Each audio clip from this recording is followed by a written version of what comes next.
Republic of Korea in Portugal, together with the Portuguese Ministry for Environment and Climate Action, are delighted to welcome you all to this Portugal-Korea Renewable Energy and Circular Economy Conference. This conference is an opportunity to learn more about strategic positionings and initiatives, namely based on clusters and valleys, building on key enablers for scaling up and synergies regarding renewable energy. We must also not forget that one of the keys to this transition is to move from a linear economic model based on fossil fuels to a circular model, carbon neutral, respecting the limits of our planet. With the participation of the public and private sector, together with world-recognized experts and representatives of international and scientific organizations, this conference will allow us to share our experiences and explore business, scientific, and technological opportunities in the energy and waste management sectors. To welcome us and open this conference, we invite Mrs. Alexandra de Carvalho, Secretary General for the Environment of Portugal, to take the floor. Thank you very much. Good morning, Honourable Ambassador, distinguished entities, moderators and participants, ladies and gentlemen. Let me start by congratulating the Korean Embassy in the person of His Excellency the Ambassador of the Republic of Korea to Portugal for challenging us to organize this event and to give all the support and inspiration in the preparation of this conference.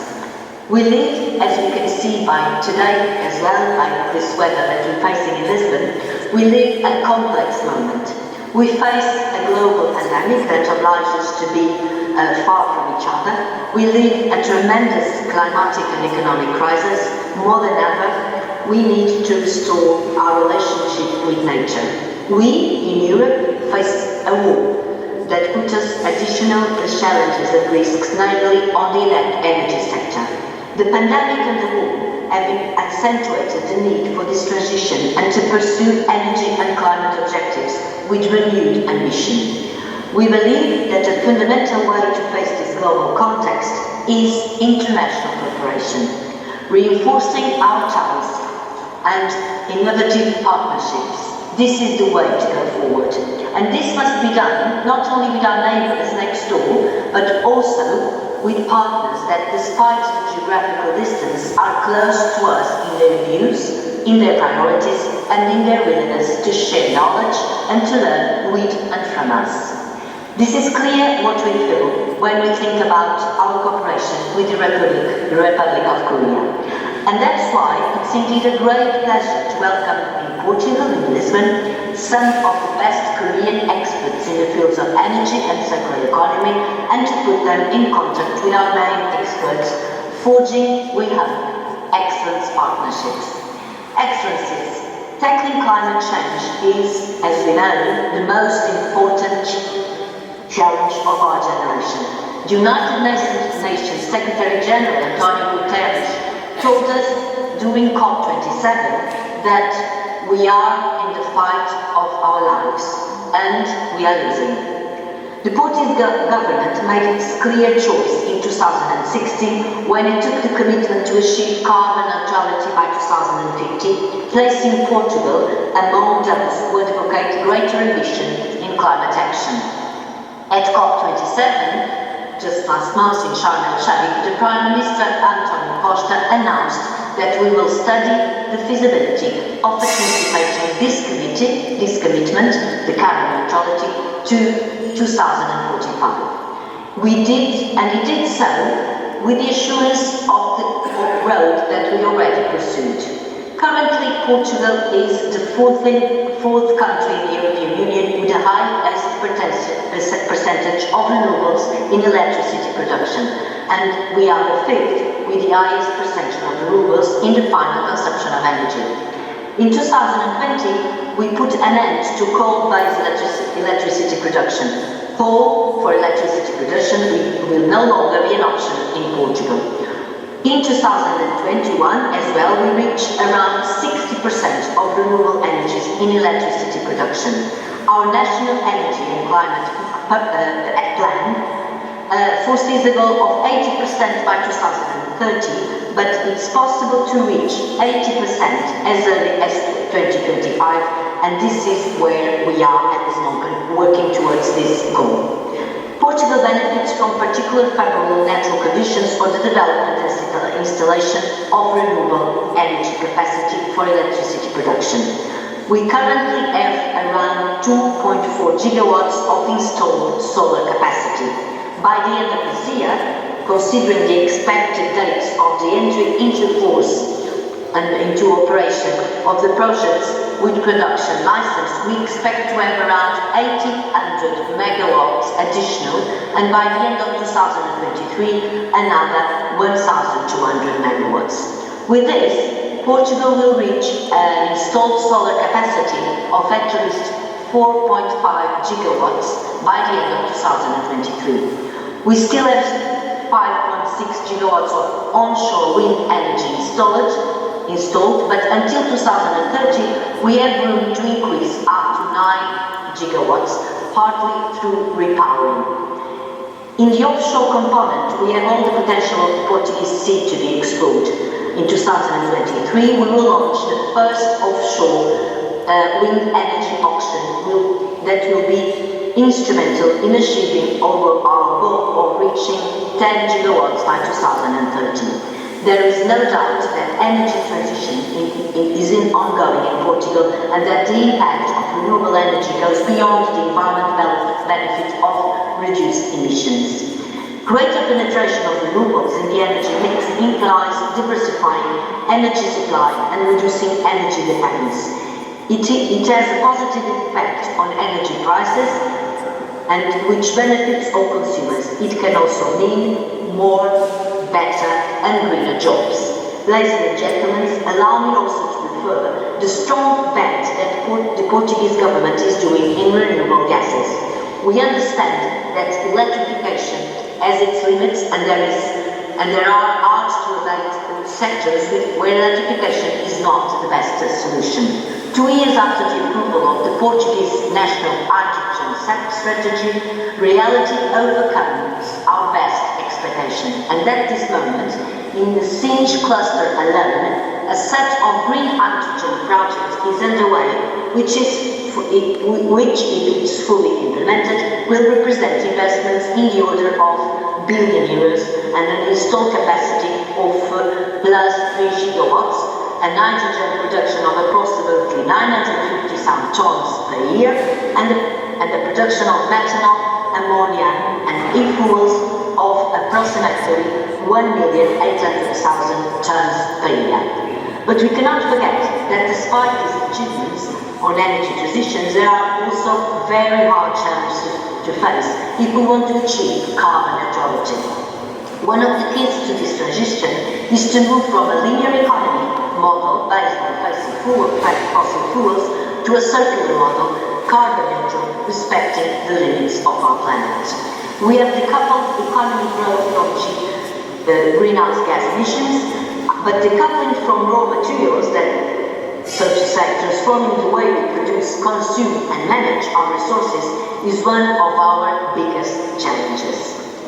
In Portugal, we started this path looking into our waste cycle and learning to understand that our waste is our product, and if we are able to recycle it, to transform it and to innovate it, sooner we understood that this concept of circular economy could and should be applied to many other resources and materials, and a comprehensive overview of the entire process is the key to innovative solutions.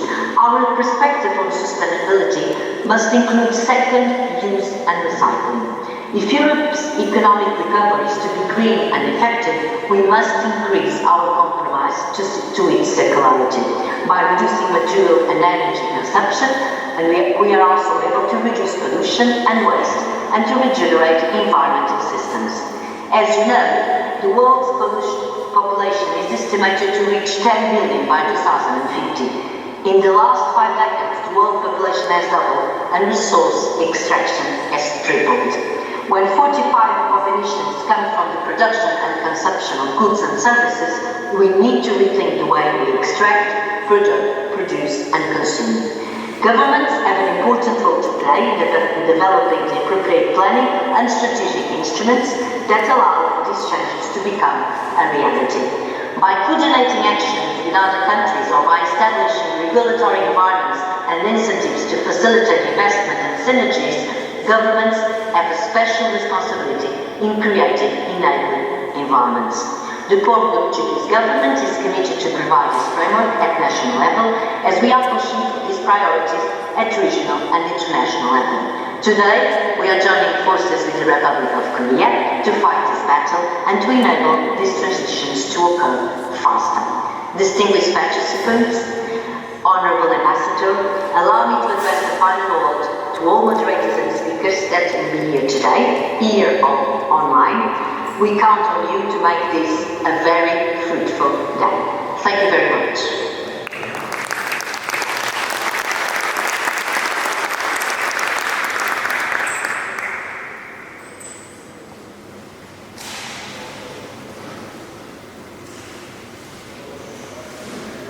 Thank you, Mrs. Alexandra, for the inspiring words. We have now the pleasure to invite His Excellency, the Ambassador of the Republic of Korea to Portugal, Yeongmoo, to address his opening speech. Mr. Ambassador, the floor is yours.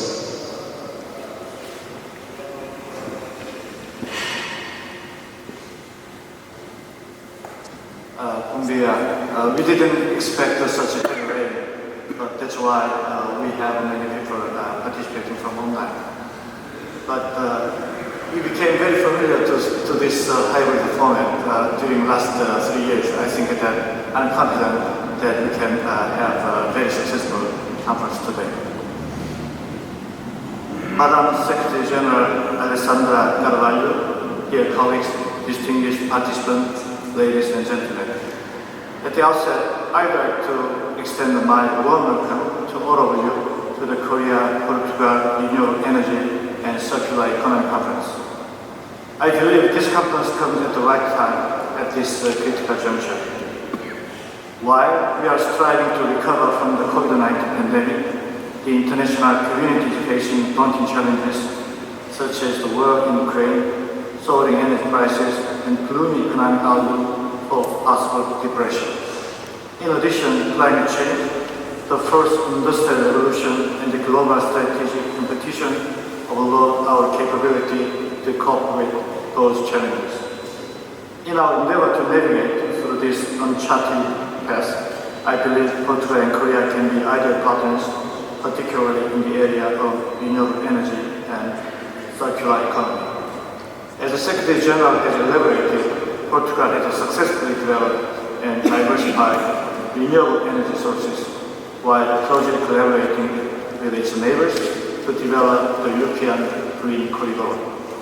Portugal has also moved on to a circular economy through resource recycling and development of new materials under the new Circular Economy Action Plan based on the European Green Deal announced in 2020 by the European Commission.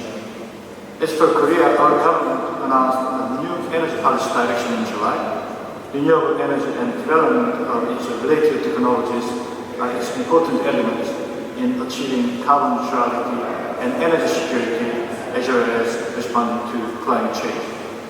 In this regard, there is huge potential of cooperation between our two countries in the fields of renewable energy and circular economy. Indeed, our two countries signed a memorandum of understanding in the field of renewable energy and energy efficiency in 2014. Pursuant to this MOU, the first Coreia-Portugal Renewable Energy Seminar was held in Lisbon in 2018.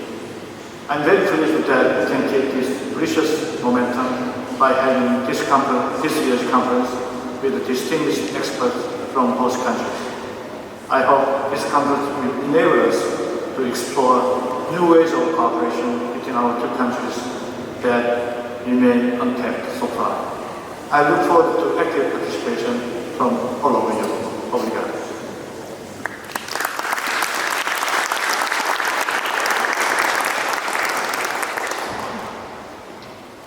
Thank you, Mr. Ambassador. Ambassador, for your kind words. We will now enter in the first part of our conference dedicated to renewable energy.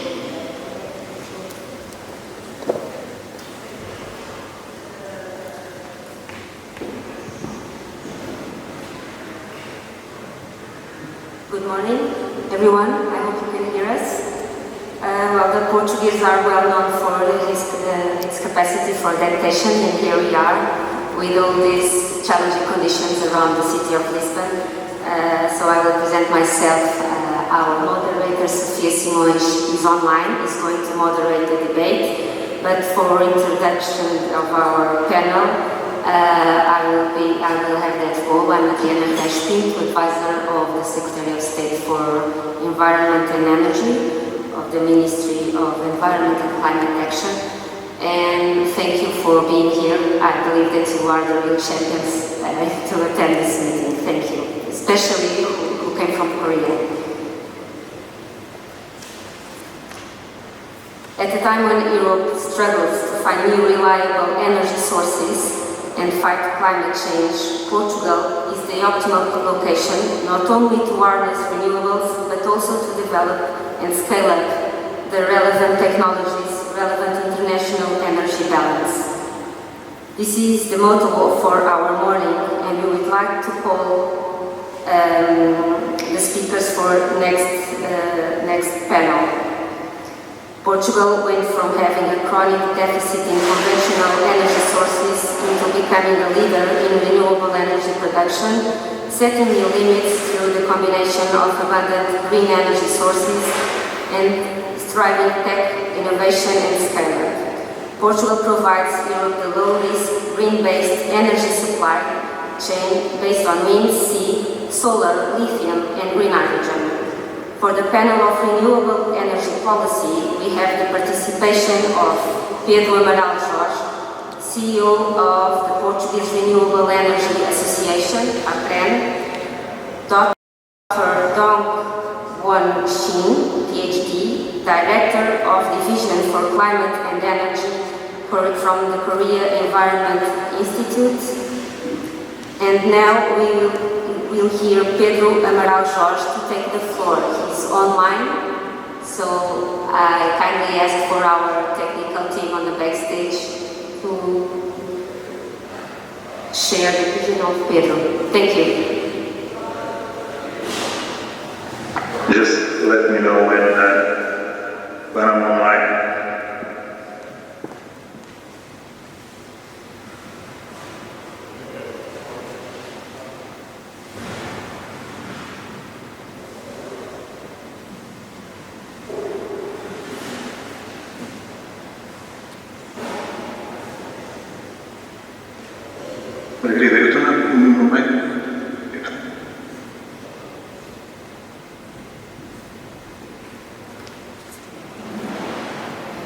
Thank you for the invitation.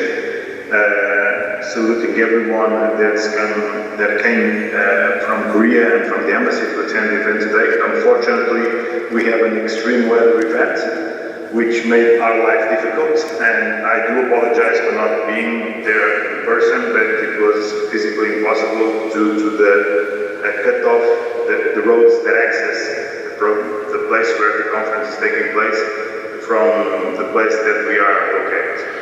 What I will try to do is give you an overview in terms of policy and challenges of the Portuguese renewable sector, and I will use the presentation to take us through it. So, who are we? APREN is a non-profit organization, and we mediate among policymakers, European associations, the academy, citizens, and all the stakeholders that are important, public and private, for the development of the renewable energy corporation on the final energy consumption. So we are a generators association, and we are a multi-technology association, and we represent all of these technologies spread all over land and islands, and we represent around 91% of all the renewable capacity installed in Portugal. As you can see the breakdown, the only technology where we are starting to gain base is solar, because solar was stopped in terms of development after Portugal was intervened by the IMF. So how did we actually evolve since 2000 to 2022? And if you look at this chart, and this is installed capacity, you can see that we came from around 5 gigawatts in 2000 to around 17 gigawatts at the end of 2022. And from the development and evolution, we see that hydro has a slower pace of development than other technologies, with the exception of reversible hydro from Alto Tâmega and hydropower projects. And you can see the development over the past 22 years of wind and solar and bioenergy coming into the matrix of the capacity and the generation. So let us focus a bit before we go further our European targets that we have now and which you are all aware. So Repowering is bringing us 4 new milestones and targets to achieve. One is we need to reduce the 55% greenhouse gas effect and emissions. There is a challenge now if we are going to continue to proceed 45% of renewable sources as final energy consumption, or if we are stepping down to 40. APREN is fighting against the 40. We are pushing for the 45 with European associations.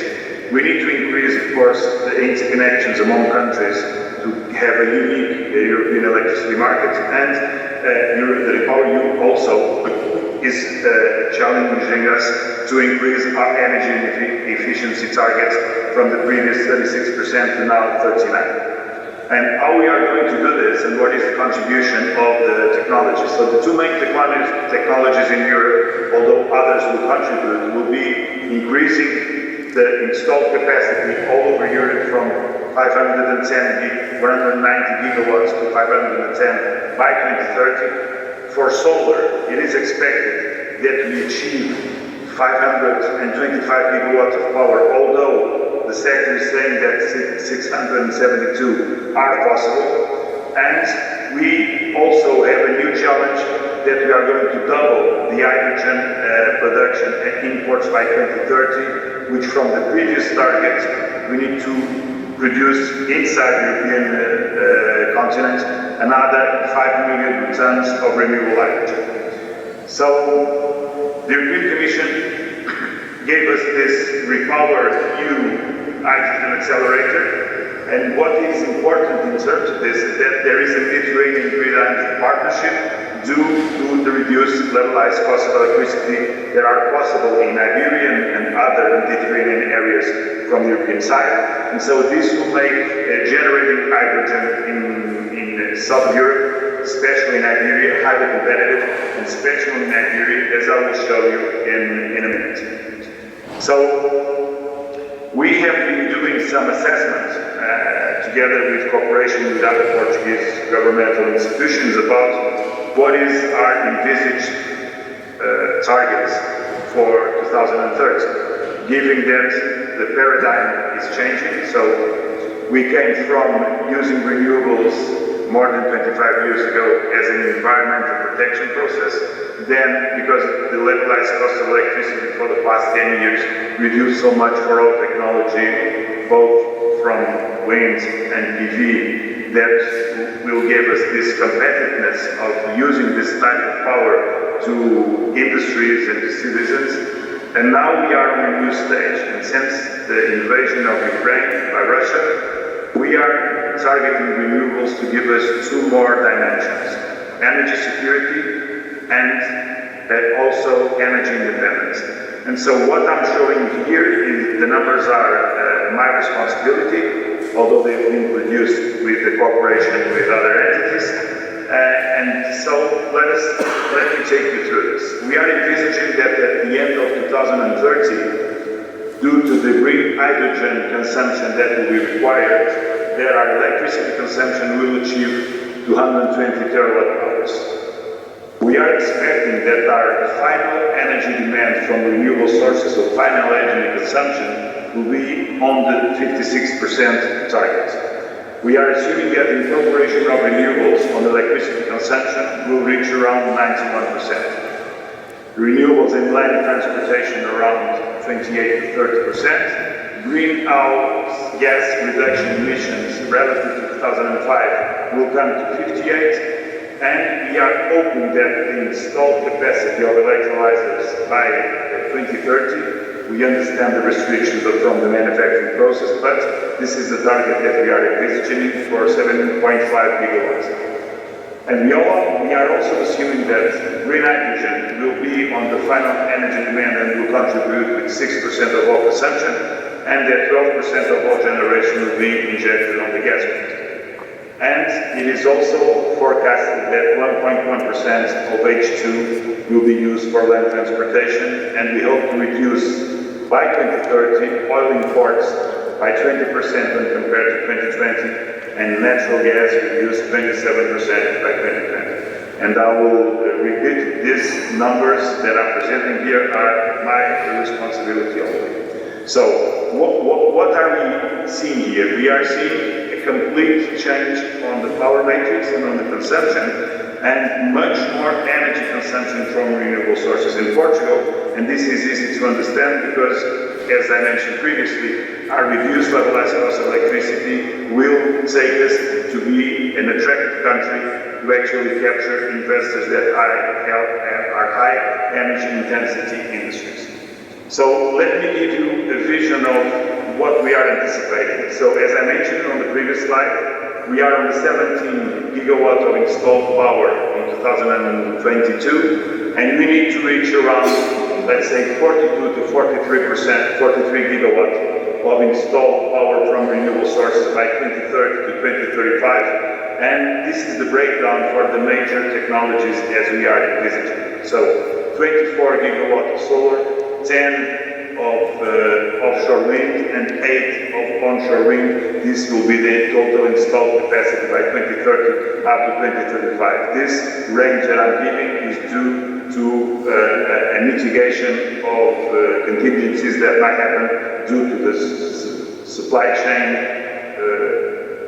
not being able to actually secure deadlines and dates. So why do we believe that in Portugal this is possible? This is a study done by Solar Power Europe and by LB2 University, and as you can see, this is the potential of renewable capacity installed. Iberia will be the largest area in terms of the availability of capacity for all technologies.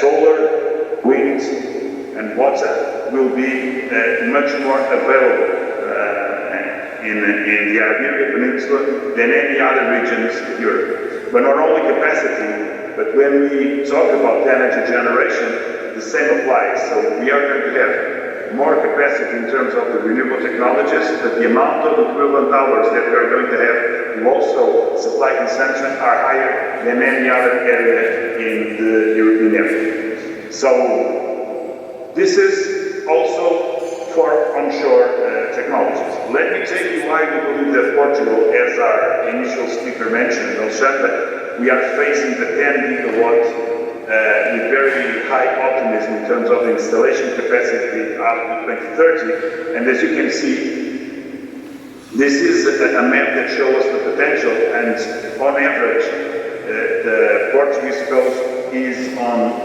an average between 8 and 8.5 meters per second in terms of wind speeds, and also in terms of the equivalent hours. And allow me to remind you that this was done for a height of 100 meters on the existing turbines, but what we are anticipating with the manufacturers is that turbines for 2030 up to 2035 for offshore wind will be between 15 megawatt to 17 megawatt, and so this height is going to increase, and probably the equivalent hours and the wind speed will also increase.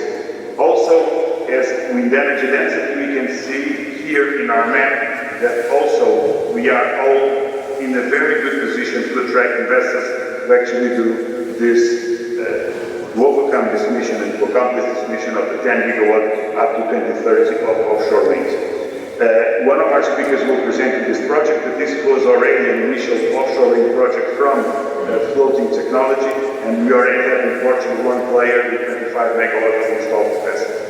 Now let me take you briefly why we believe that this is also possible in Portugal. The Portuguese government for the past 2 years has been producing legislative packages that are completely inducing the incorporation of renewable energy in our consumption.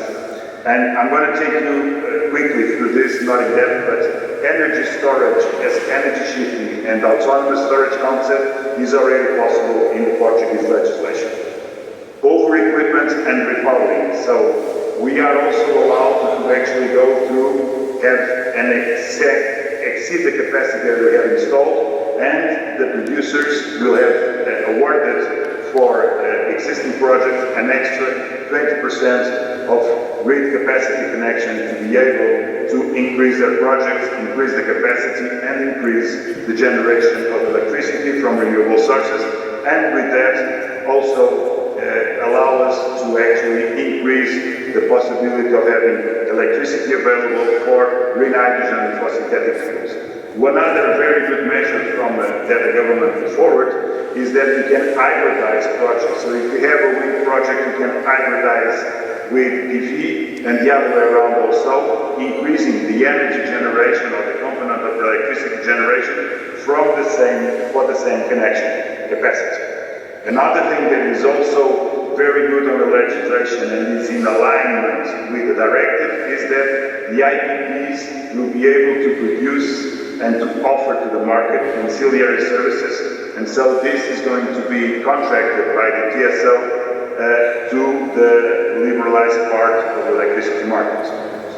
And last but not least, two very important pieces of legislation: the Law Decree of 72/2022, which will allow the simplification on the interaction with the promoters regarding the municipalities and the location of the projects on land, and also the Simplex, which is a very important piece of legislation that has been put forward for public consultation, and is in line with REPowerEU about reducing the bureaucracy associated with environmental permitting processes. So Portugal has produced legislation for the electricity sector in terms of what can be done, but also putting together legislation that will simplify all regarding licensing and permitting from the electrical component, but also from the environmental component.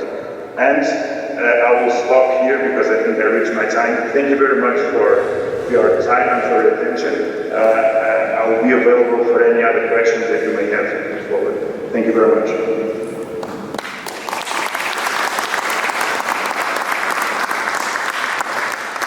Thank you, Mr. Pedro and Jorge. I now call Dr. Dong Wan Chin to the floor.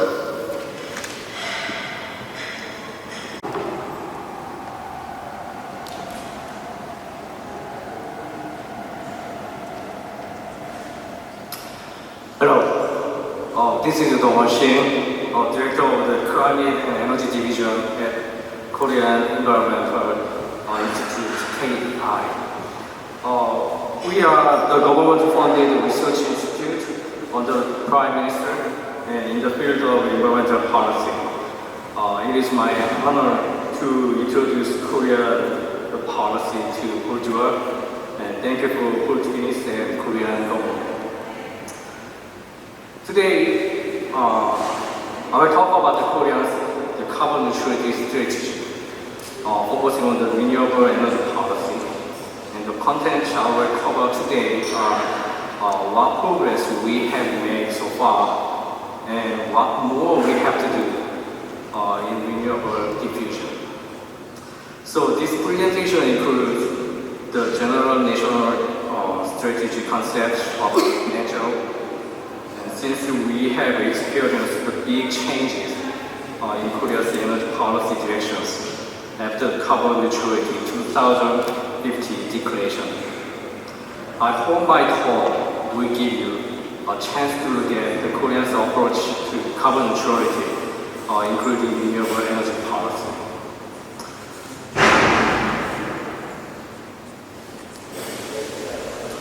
First, let's have a look at the national level carbon neutrality policies and strategies. And secondly, I will move on to the Korea's renewable energy policies.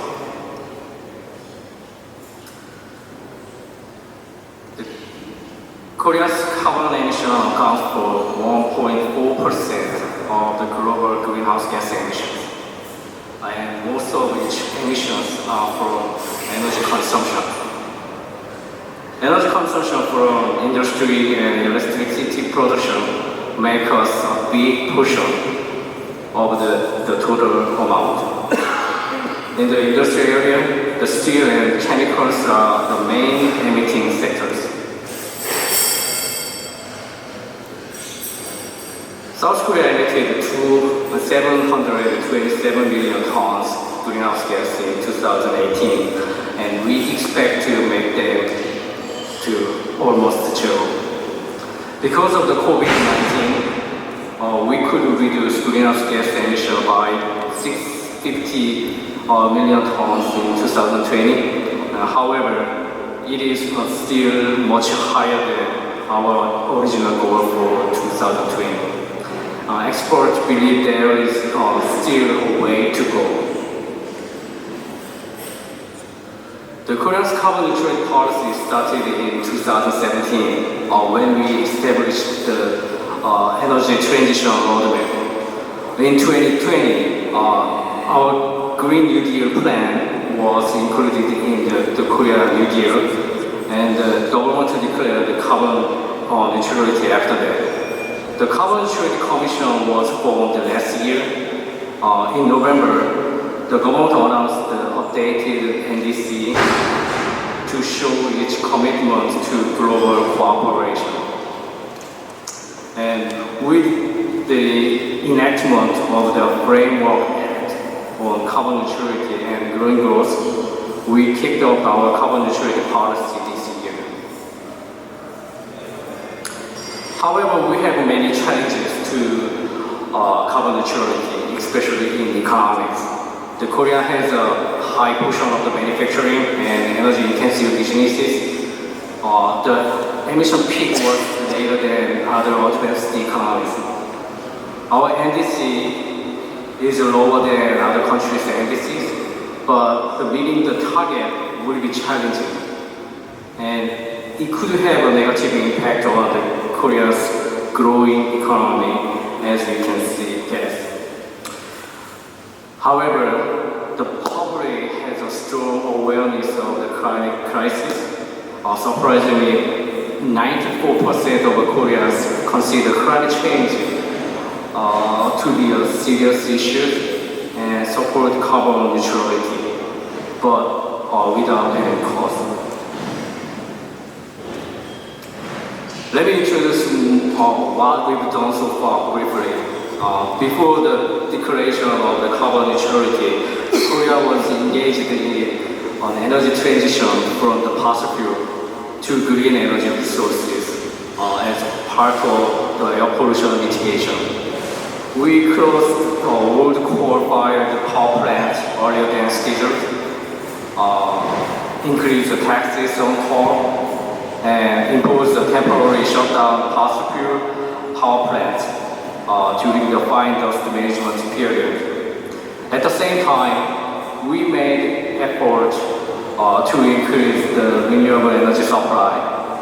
Although there has been a substantial increase in capacity, the share of the renewable in South Korea is relatively low compared to the countries where renewable make up more than 20% of the energy supply. The second, our Green New Deal specified the country's move toward carbon neutrality. Amid the economic crisis posed by the pandemic, we must make our industry eco-friendly and increase investment in job creation and induce economic recovery. The enhancement of strategies and institutions, as well as the bold investment and incentives, are part of our Green New Deal.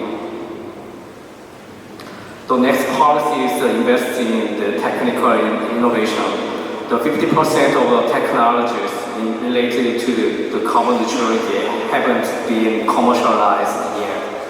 So Korea has already invested and will increase the investment in key sectors, including hydrogen, the electric grid, and renewable energy and eco-friendly vehicles.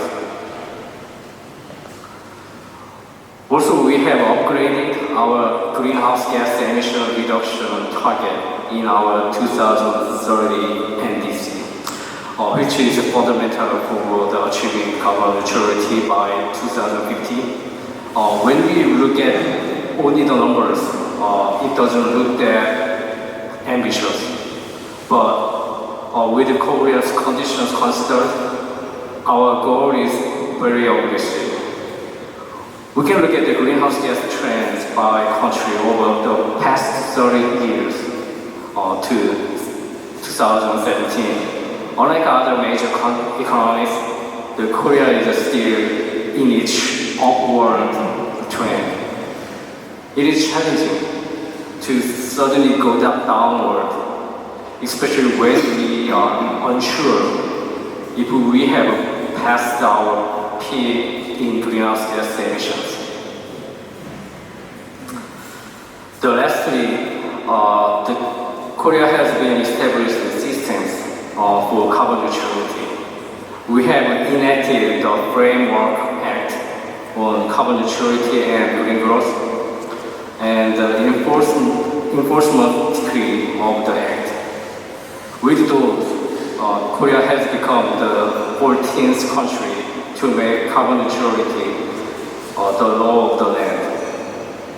These laws include the climate change impact assessment and the climate responsive budget system, the Center for Socially Just Transition to Carbon Neutrality, and the legislation to strengthen cooperation between central and local governments.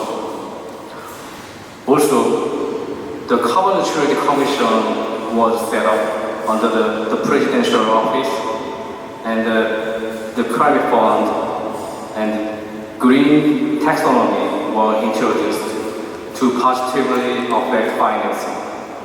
The big changes happened.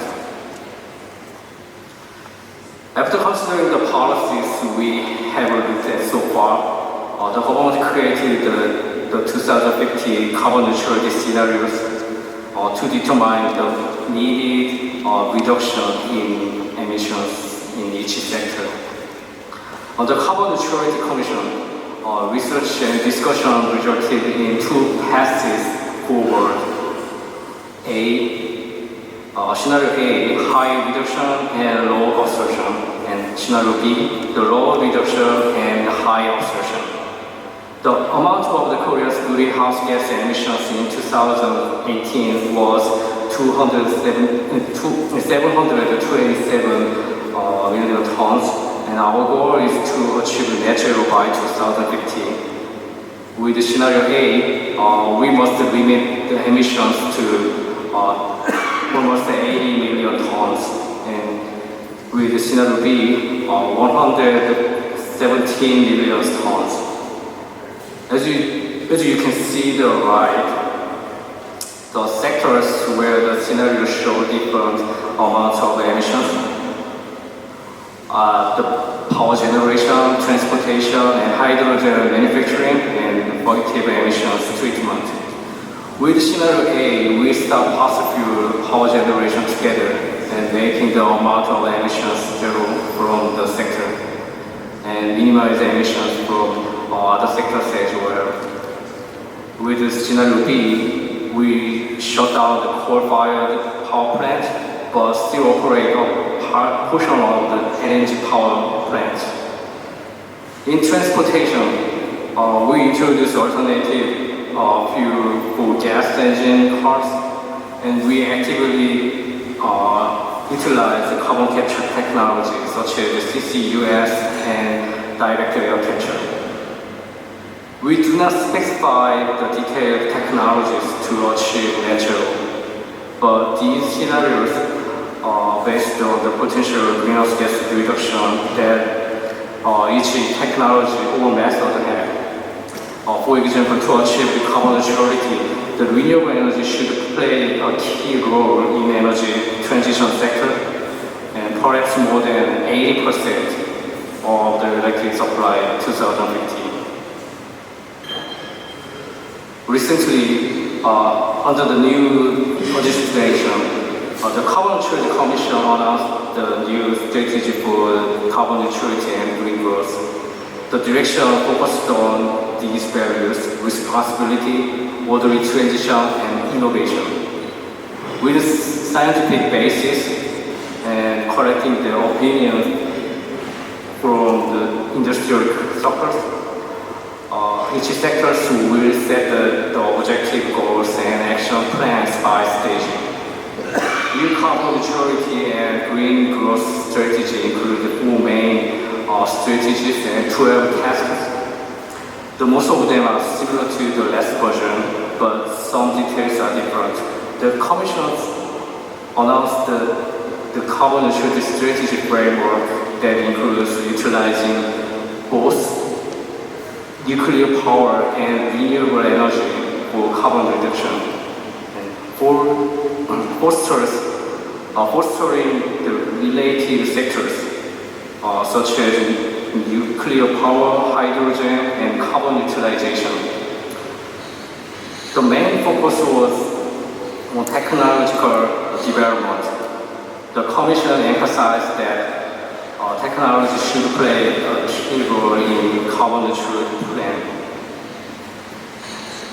As the country is highly dependent on the manufacturing sector and geographically well suited to renewable energy plants. So, energy policy in new version of the carbon neutrality and green growth strategy includes the expansion and continuous operation of the nuclear power plant and maintaining new renewable energies at acceptable levels and introduction of the carbon-free nuclear energy. The next Korea's renewable energy policies. Let's see the general situation first. The current share of the renewable energy in electric generation is only 6.3% in Korea.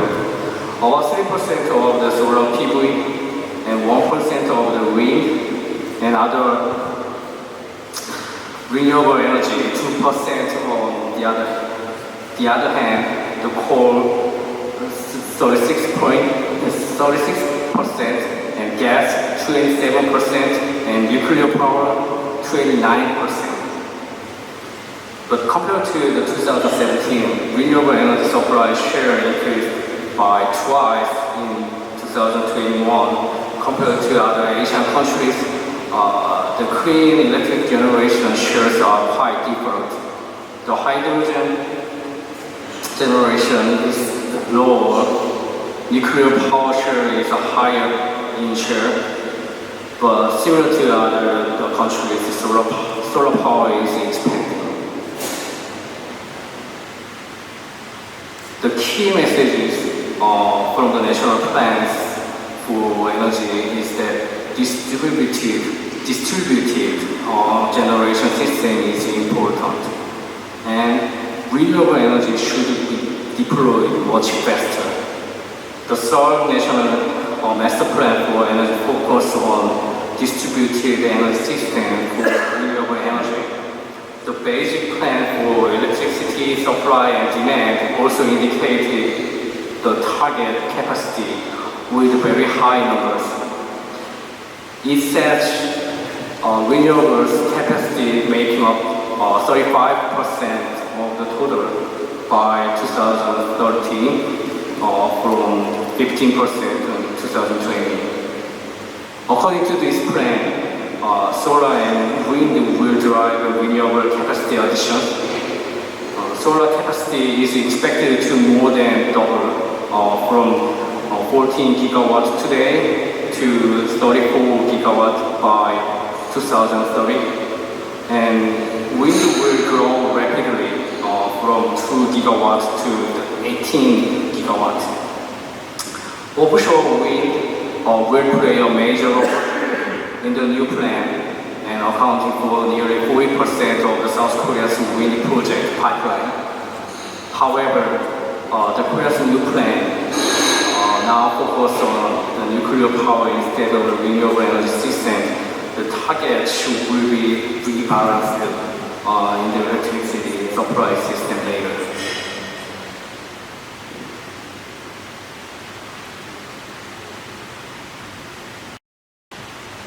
For renewable energy deployment policies, two electricity market programs play a key role.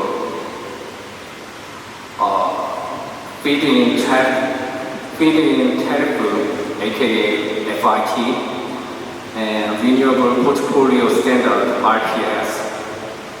FIT is a system that the government compensates the difference between the base price of the electricity and producing cost. It is usually for the small-scale power producers at the very first step.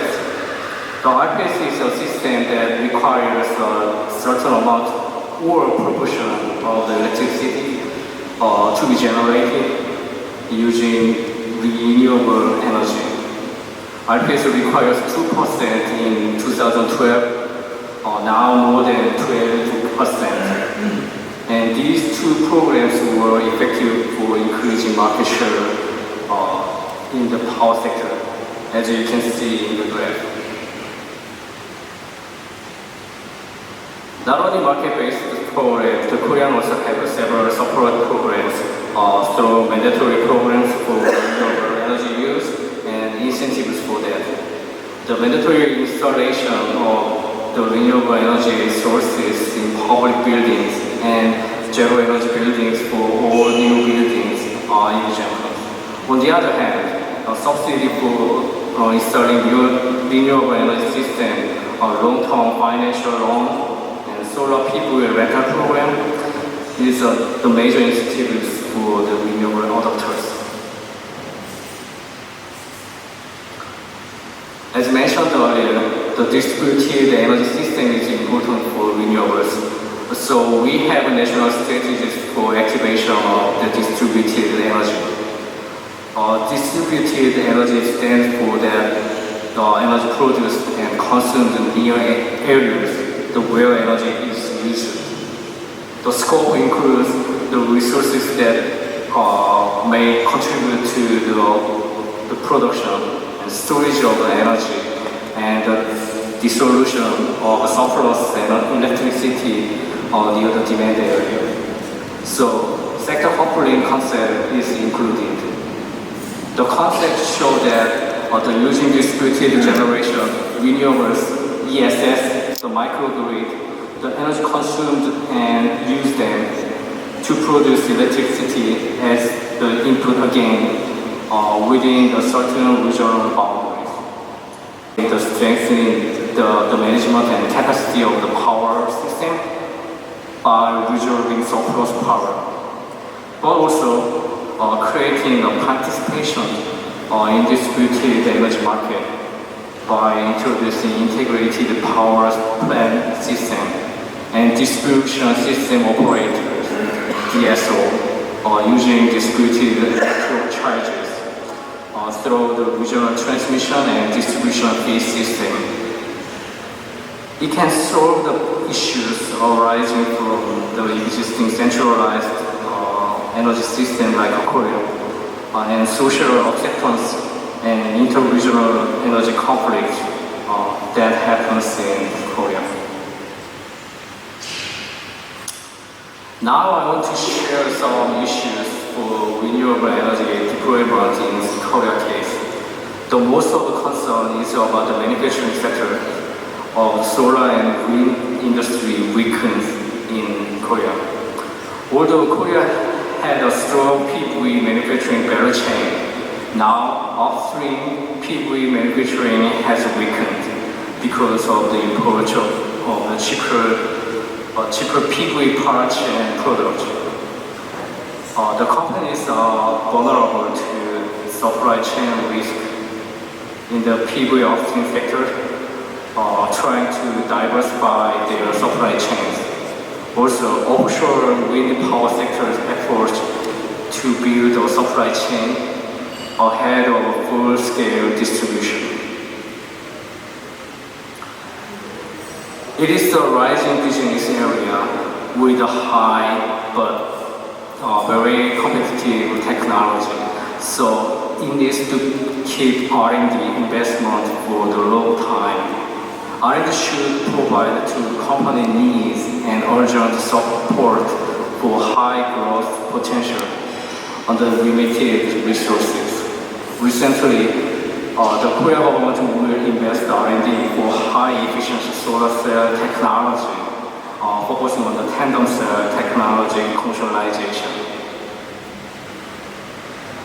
And securing a site is important, especially for the small size country with a high population like Korea. It is difficult to secure the site for renewables due to the large number of mountainous regions and city area.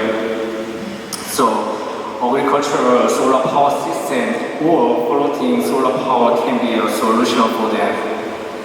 But securing area and developing the renewable power plant becomes more difficult due to the low resident acceptance.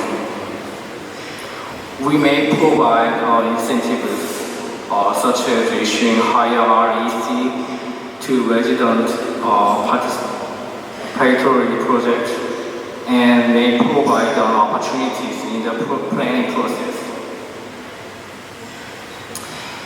Lastly, we have overgeneration issues from renewables. It happens because Korea has a strong centralized energy system and have many big size of the energy plants. These plants could not start for now, and even some of them are brand new.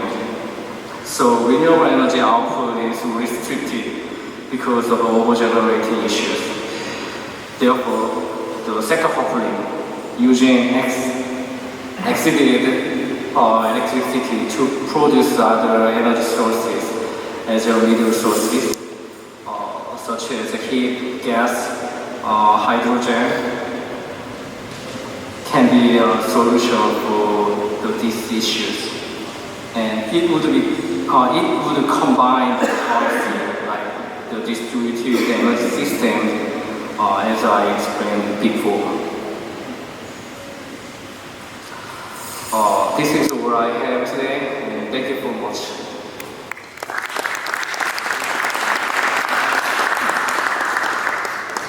Thank you. Brilliant presentations.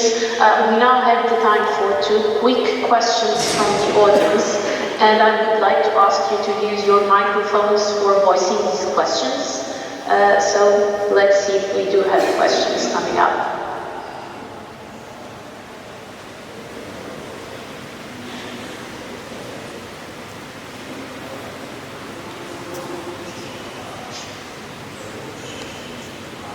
I cannot see the room, so I'm not quite sure if there are some questions coming in from the audience.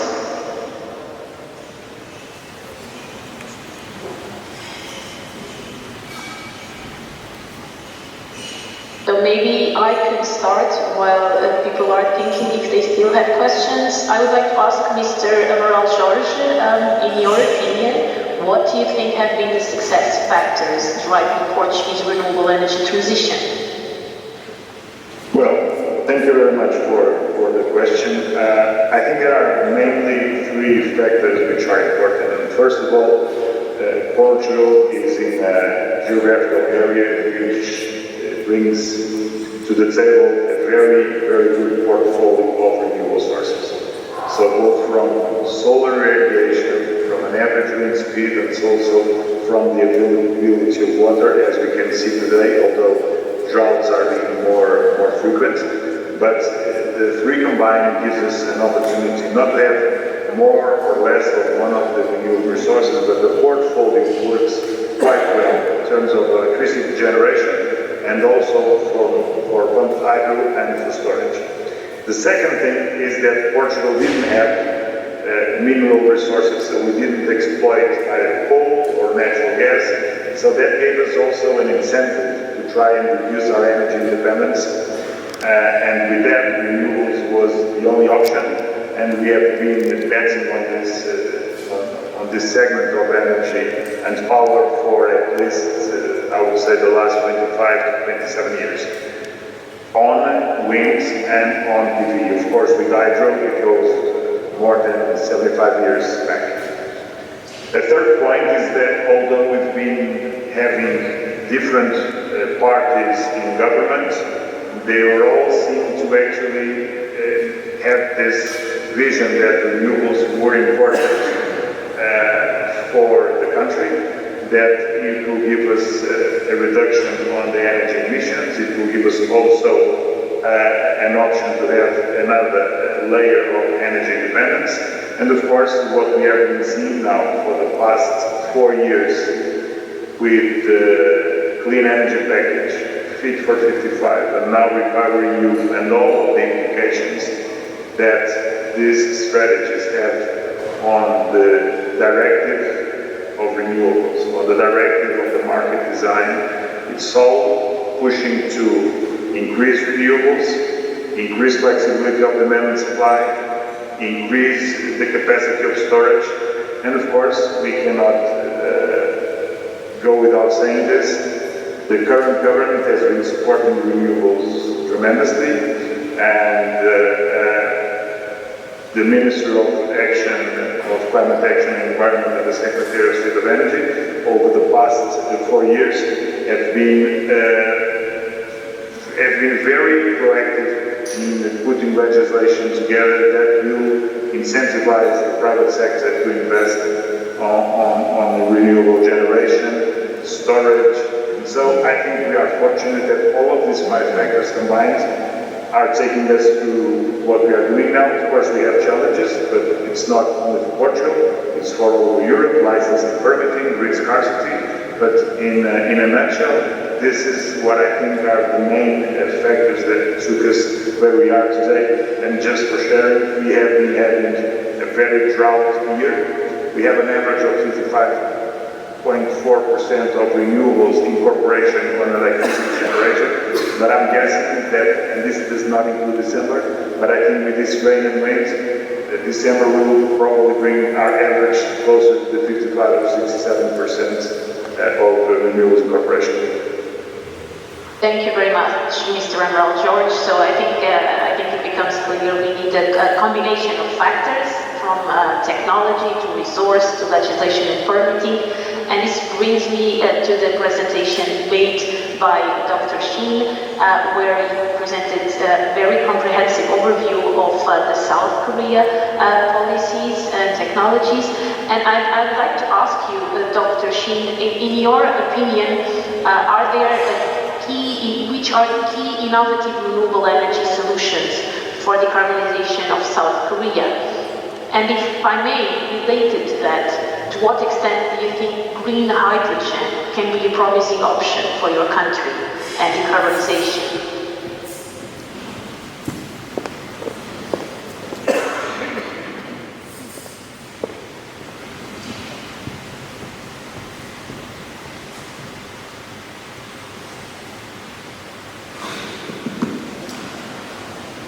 You have 2 questions, right? The first one is what's the key factor for the renewable diffusion, and the other one is the green hydrogen question. Yes, thank you. In my opinion, for the first question, I think the key is the resident acceptance of the renewables. Nowadays, it is very hard to find the place to install the renewables in South Korea, and we have to persuade the people to install the renewable plants, small or large scale, whatever we have to persuade them. And the residents has a kind of strong opinion about that, so it is really hard to persuade them. So one step to apply the renewables to the regional area, the residents persuading these kind of big issues for the Korea right now. And green hydrogen has a lot of potential for the Korea, because if we have a very good infrastructure of the hydrogen, and especially for the gases, but we can use the infrastructure for the hydrogen system as well.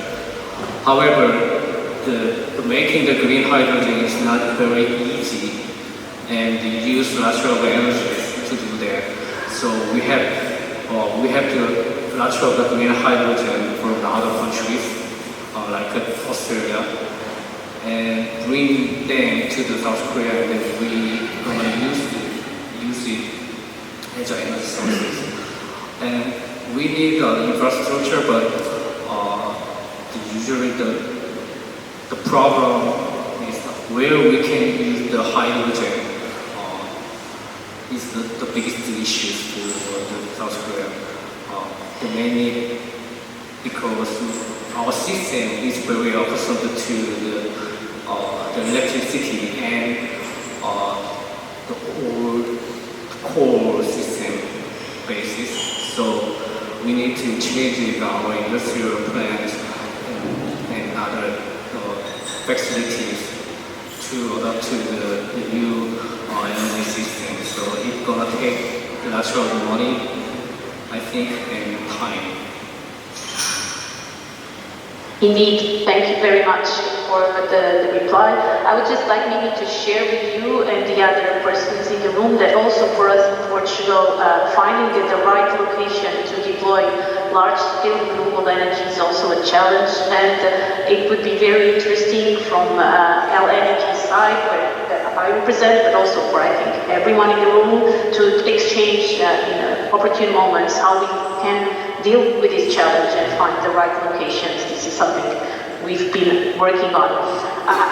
Assuming there are no questions for the room and also for the sake of time, I think it's now time to move to session 2. I thank you very much to our two speakers in session 1, and I leave the floor to the organization now to introduce session 2 speakers. Thank you. Thank you, Sophia. Thank you very much.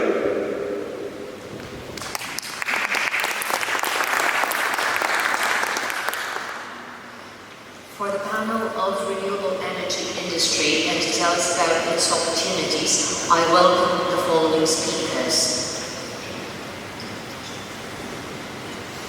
Professor Adelio Mendes, Universidade do Porto, Isabel Caldeira Cardoso, VP of the Executive Committee of ICEP Global Parks, José Miguel Pinheiro, Country Manager, Southern Europe Ocean Winds, Bruno Azevedo, CS Wind, Luís Peneda, Hanwha QSAL.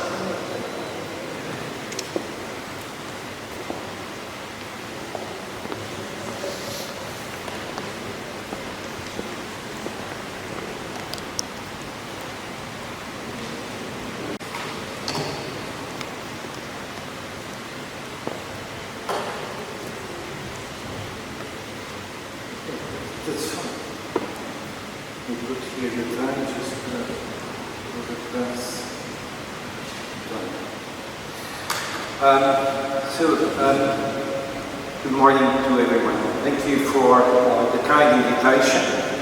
My name is Adelio Mendes, and I'm Professor of Chemical Engineering.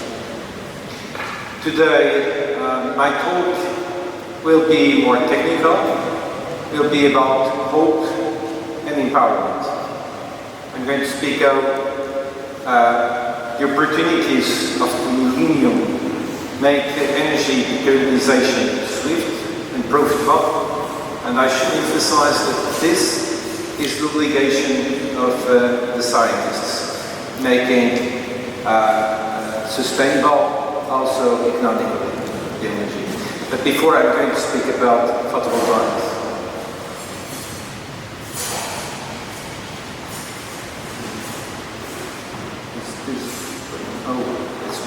So I'm going to speak about technology of photovoltaics that is less known, the high-sensitized solar cells. This technology is very suitable for indoor applications, for IoT, Internet of Things. It displays one of the highest power conversion efficiencies, and the world record is now 35% of the power conversion efficiency. You can use these photovoltaics in electrical interrupters, switches, so you can power into the internet card and communicate with the room where you are. So to switch on the lights, but also to switch on the air condition, or just to warming up your room. So this is moving. Okay, I gave you some examples of using the photovoltaic cells, but though they are already commercial, they are not fully commercial because they are not fully stable. So we developed a unique technology, which is glass encapsulation of these cells. This by a spin-off company in our lab, Pixel Voltaic. We have here some samples of glass encapsulation systems. This is the system we have, and we got 33% of this power conversion efficiency for this technology, and for devices that are cheaper than our competitors. So we can glass encapsulate with very thin glass substrates, and yes, this is an example in our lab of the use of these cells with different colors that goes inside. They are very aesthetic. I'm going to speak now about two different topics that concerns us probably more. This is the energy needs for the future. So in 2020, in May 2020, the natural gas price in Portugal was 3.83 euros per megawatt hour. Now, I mean, yesterday it was 139. Carbon dioxide is also increasing the price. Yesterday it was 88 euros per ton. And coal, 56 euros per megawatt hour, and the electricity yesterday in Portugal was 181 euros per megawatt hour. 2 years ago it was probably 30 euros per megawatt hour. This is the frame of our challenge. And we have another challenge. Until 2030 we have to decrease the carbon dioxide emissions compared to 2005 by 55%, which is a lot because the primary energy in Portugal is not electricity. Electricity only accounts for 20%, is 250 terawatt hour per year of primary energy. What to do? We are speaking quite often about hydrogen. Hydrogen is very difficult to store, it's very difficult to transport. We should ask what nature decides to do, because nature has an algorithm, optimization algorithm running for 4,500 million years. And what nature did is the photosynthesis is the electrolysis of the water. And then picking up carbon dioxide from a reservoir, which is the atmosphere, transforming it in biomass and storable energy. When it is needed, nature releases the energy by decomposing this biomass, returning to this reservoir, which is the atmosphere, carbon dioxide. So why not doing that? So I present here you the cycle of methanol. The thermodynamic round-trip efficiency of methanol is 93%. It's quite high. It's much higher than, say, the synthetic natural gas, which is 81.5%. You can pick up carbon dioxide from biogenic sources. You can pick up hydrogen from the electrolysis using renewable sources and making methanol. It's much easier to transport. It's much easier to store. Whenever you release the carbon dioxide at end, you also can easily capture it, liquefy it. It's very easy to liquefy and transport back to produce methanol again. So this is the cycle of methanol. We estimate a cost for methanol of 300 euros per ton by 2030. Which compares nicely with the price of methanol, which now is 510 euros per ton.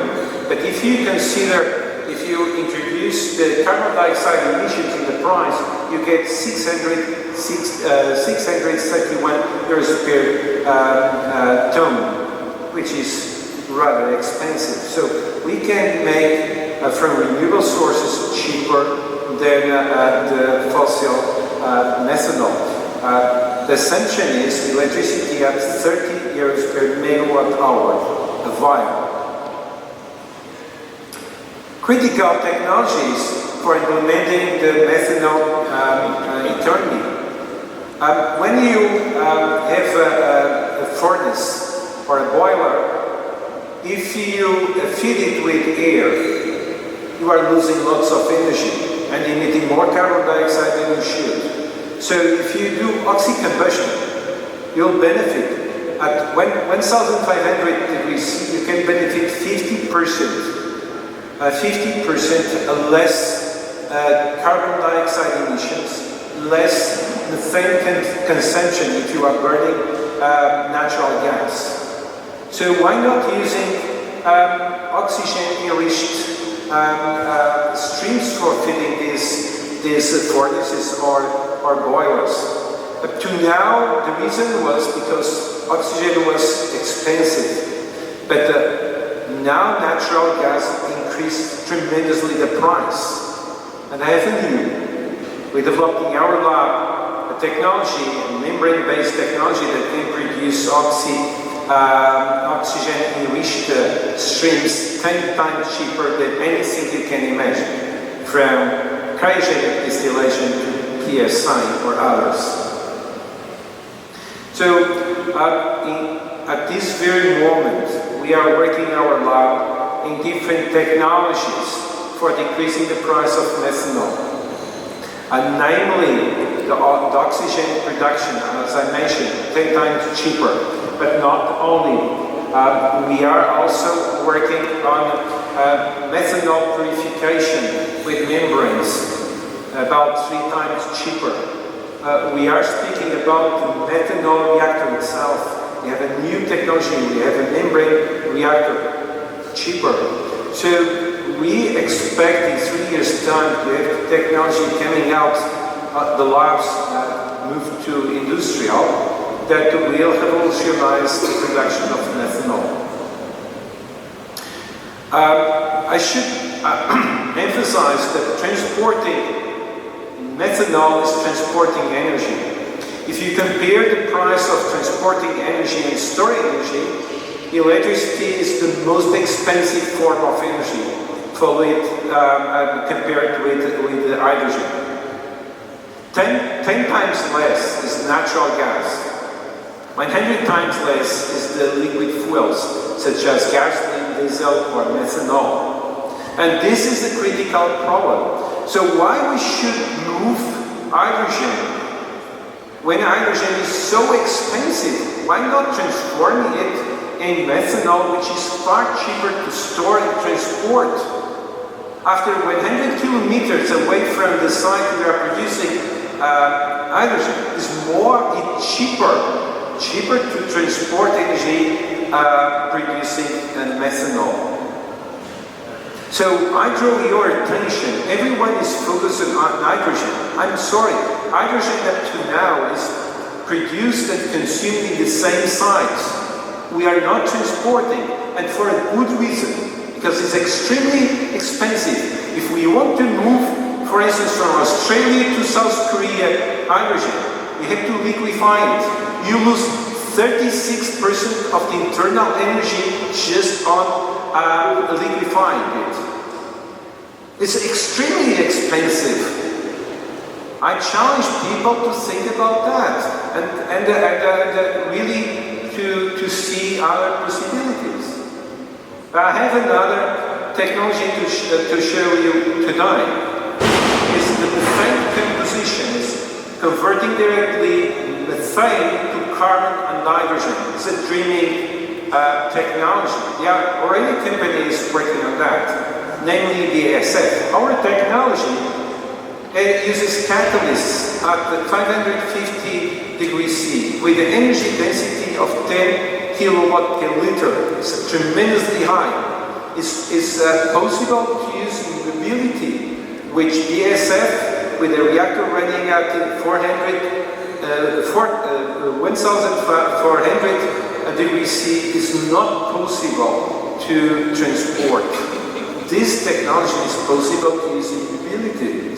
We are running now, at this very moment, as we are speaking, an experiment of stability for 3,000 hours. It's commercial after 6,000 hours of stability. And we can have a cycle, similar to cycle of carbon dioxide. You pick up carbon dioxide, you make it react with hydrogen, you produce methanol, you burn methanol, you pick up carbon dioxide, and you get back methanol. This is the cycle of carbon. You pick up carbon, you do the betonization of carbon, so transforming methane, you transport methane, you burn methane. Instead of burning methane, you can make the methane decomposition. You produce hydrogen, you consume hydrogen, get back carbon. And this carbon is graphite. It's very valuable in the market. We made some estimations of costs based only on the cost of energy. And if you use methane from biogas, because we are removing actively carbon dioxide from the consumer, because we are producing carbon, which has a value in the market because it's graphite, because we are not emitting carbon dioxide, we expect this price for the hydrogen, we call it bright. Turquoise is the name that the European Commission gave to the hydrogen from methane decomposition.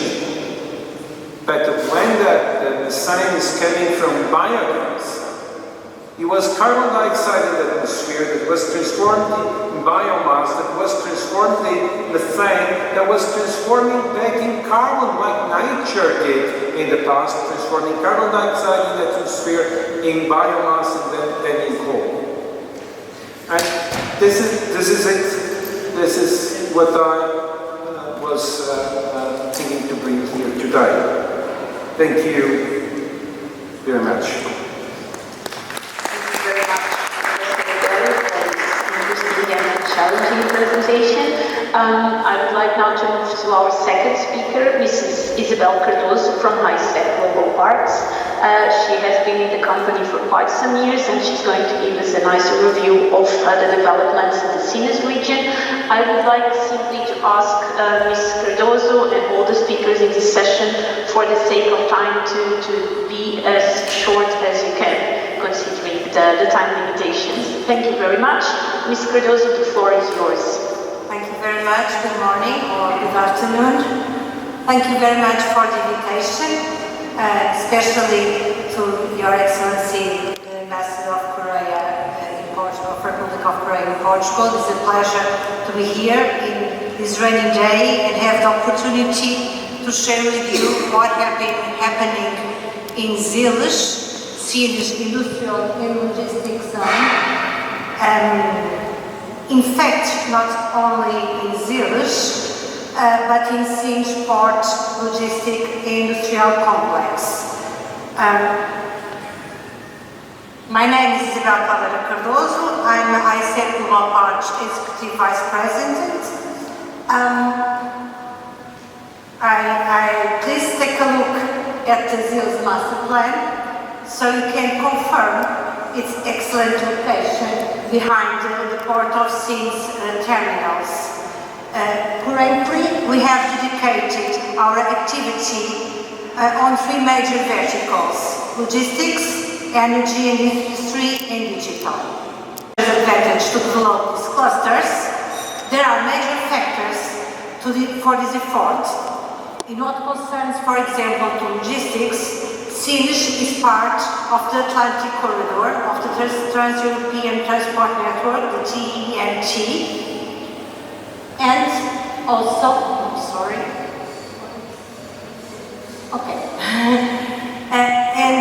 also the port of Sines allows the movement of all types of goods, given its 5 terminals: the petrochemical terminal, the liquid bulk terminal, the natural gas terminal, the multipurpose terminal, the containers terminal, the terminal 21, and the planned container terminal, which will be the Terminal Vasco da Gama. These private investments in the expansion of the Terminal 21, that is doubling its capacity, and in the second terminal, add up 940 million euros, which will allow the enlargement of the capacity of the port from around 2.3 million TEUs to around 8 million TEUs. To these private investments, we must add up the enterprise projects in logistics, assembly, and the public investments in the terminals and accessibilities. In what concerns to energy, the natural gas terminal in the port of Sines and the availability of the port welcome new terminals for renewable gases and more jetties spot Sines as an important player in the Trans-European Network for Energy, TEN, contributing for the stationing of Europe's supply. Last but not least, in what concerns to the digital, we position ourselves to lead an European Atlantic Gateway platform, which guarantees to Portugal a hub of submarine telecommunications cable landing stations, data processing and storage center that enables the country to develop a digital economy. Our first achievement was the landing cable Ela-Link, which links directly Fortaleza in Brazil to Europe. The landing cable station is in Sines, and the second biggest achievement is the start to Cardoso, the data center, all run by green energy, that it's already in construction. The first phase, if you go to Sines, you can see already the building where the first phase is going to begin. At the present, we have a pipeline of investments of around 20 billion euro, confirmed and potential until 2030. These investments are industrial and in infrastructures, both public and private. These will add around 8,000 permanent jobs in Sines, despite the fact that they are most capital-intensive investments, which will appreciate, of course, wages. Now I will focus on energy and industry, the biggest sector represented, in which many things are happening. You all know, and it's already been said here in this session, about the closing of the coal power plant. EDP is now reproposing old Sinj coal-fired power plant to the production of green hydrogen, mainly to supply the refinery. The Green H2 Atlantic Consortia with GALP, GP, Bondalti, McFly, Vestas, Martifair, and also in investing in research and development, creating the Green Hydrogen Collaborative Laboratory, Collab, under the National Strategy for Hydrogen and the development of the Sinj Hydrogen Valley. Further, 10,000 billions of investment is ongoing in potential investments by companies that are now joining Zilch in renewable gases, circularity and decarbonized industries. Green H2, NH3 and methanol production investments underway, such as Madopa Power 2X, Neo Green and Kim Energy, with more coming soon. In the production of green hydrogen and ammonia, we had the first major project that was presented by His Excellency the Prime Minister on the 22 of April 2022, the Madopa Power 2X, an investment of 1.2 billion by a consortium of the Portuguese Madopa Renewable Holding with the Dutch Power 2X and the Danish Copenhagen Infrastructure Partners for the production of 1 gigawatts of hydrogen and 1 million tons of ammonia per year through renewable energies. More recently, His Excellency the Secretary of State for Internationalization announced the intention of the Portuguese-Canadian joint venture Neo Green Portugal, Neo Green Hydrogen in Vancouver, and Frequent Summer from Faro to invest 1 billion in electrolysis capacity of 360 megawatts for 6,000 tons of hydrogen green per year and methanol for marine fuel. The hydrogen will be consumed at Zilch by the refinery, by the petrochemical and other industries, and injected into the natural gas network.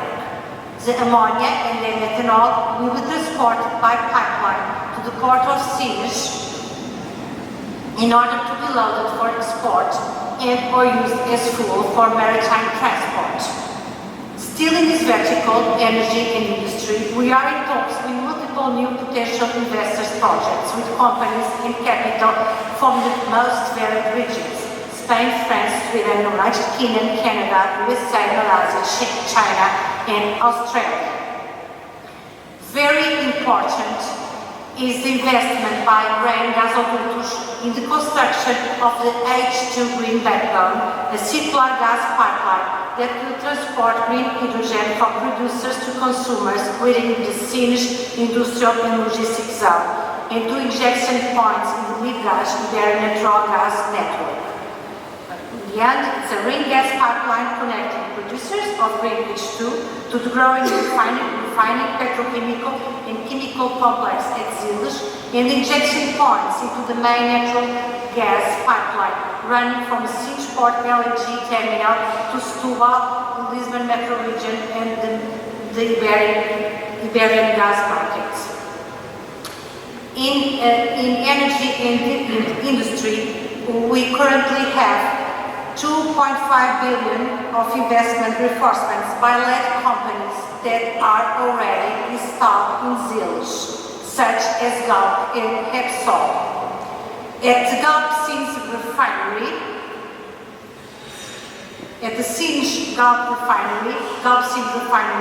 decarbonization of several projects from a grey refinery to a green energy hub strategy, the GALP H2 Park, and moving to neutrality projects, particularly a commitment to alternative liquid fuels for maritime, air, and heavy land transport.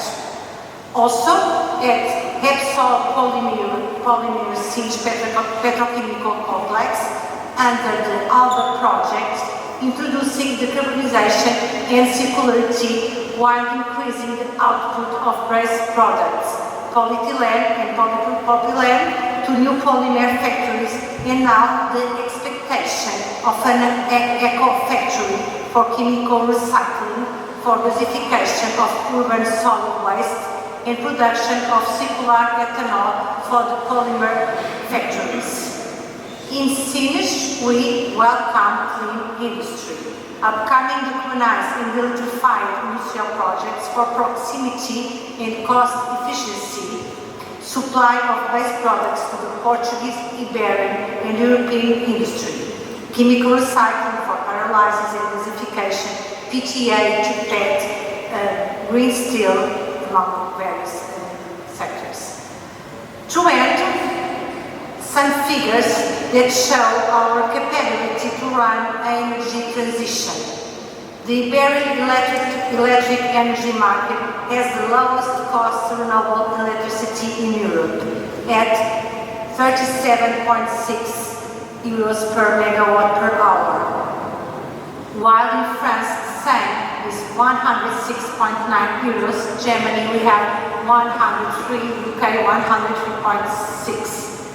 Portugal had the second lowest price for a solar auction at 11.40 euros per megawatt hour in 2020, and the lowest for them who are floating solar at 4.30 megawatts in 2021. In the beginning, Mrs. Alexandra showed you the targets for 2023. Now I bring you the targets for 2020, where we pass for, we have the target in hydro to achieve 8.2 gigawatts. In what concerns to wind, we want to pass to 9.3 gigawatts, and in solar we pretend to achieve 9.3 gigawatts, which will make that we expect that in 2030 our production in renewable energy will be a percentage of 87%. Thank you very much for your attention.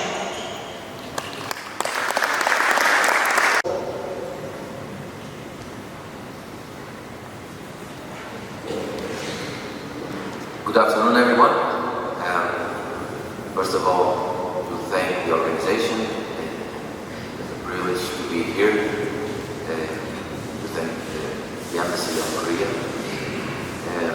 So I want to go through the next minutes and share the experiences of Ocean Winds through the project of Windfloat Atlantic and a little bit beyond as well.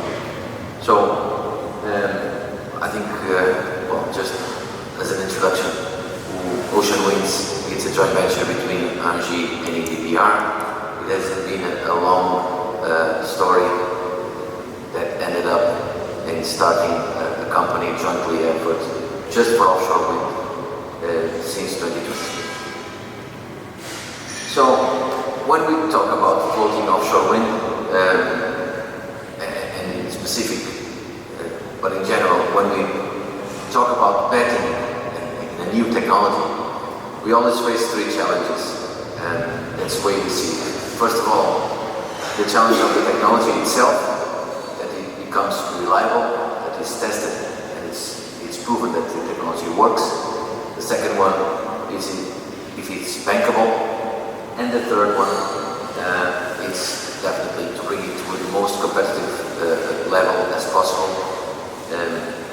taking into account that we are looking at floating offshore wind as a new technology within the overall energy mix. So that's what we have done, and this all started before 2010. So before 2010, through EDP, normally utility energy companies are users of technology.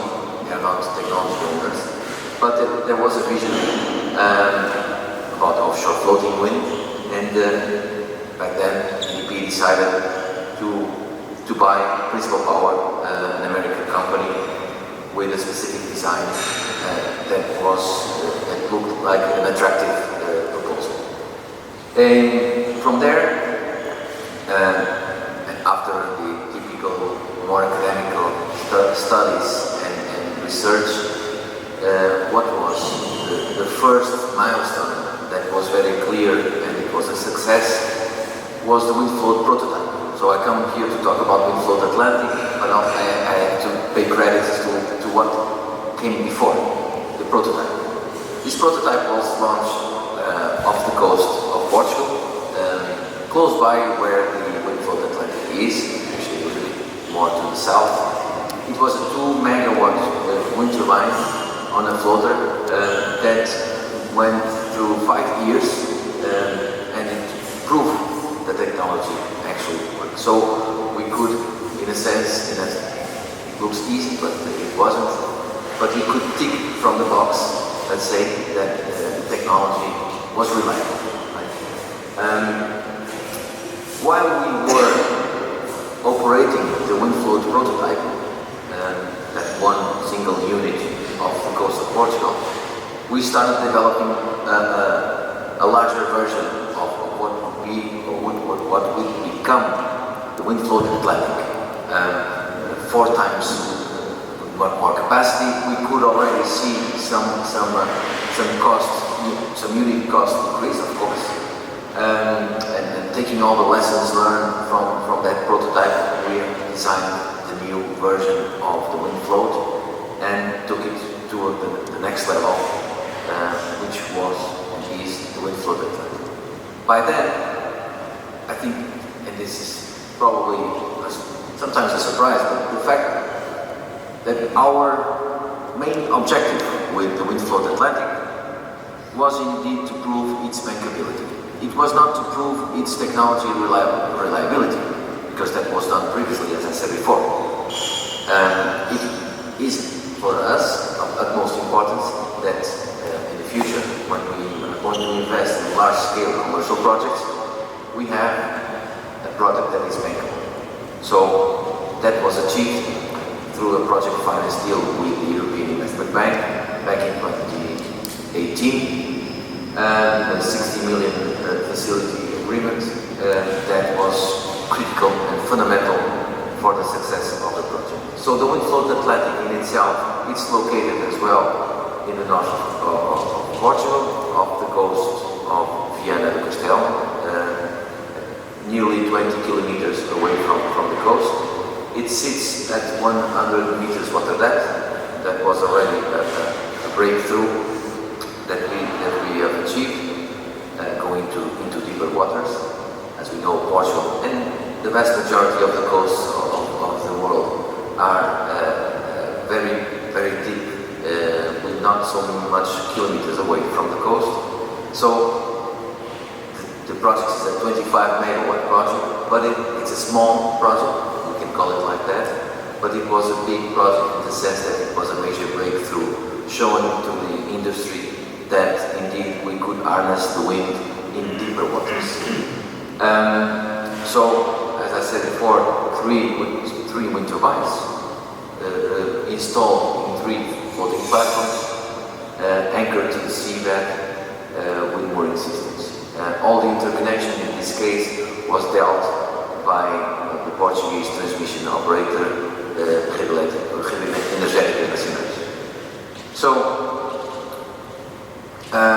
this is just to show you a little bit the mix or the bulk of the major contractors, but there were more than 40 contracts.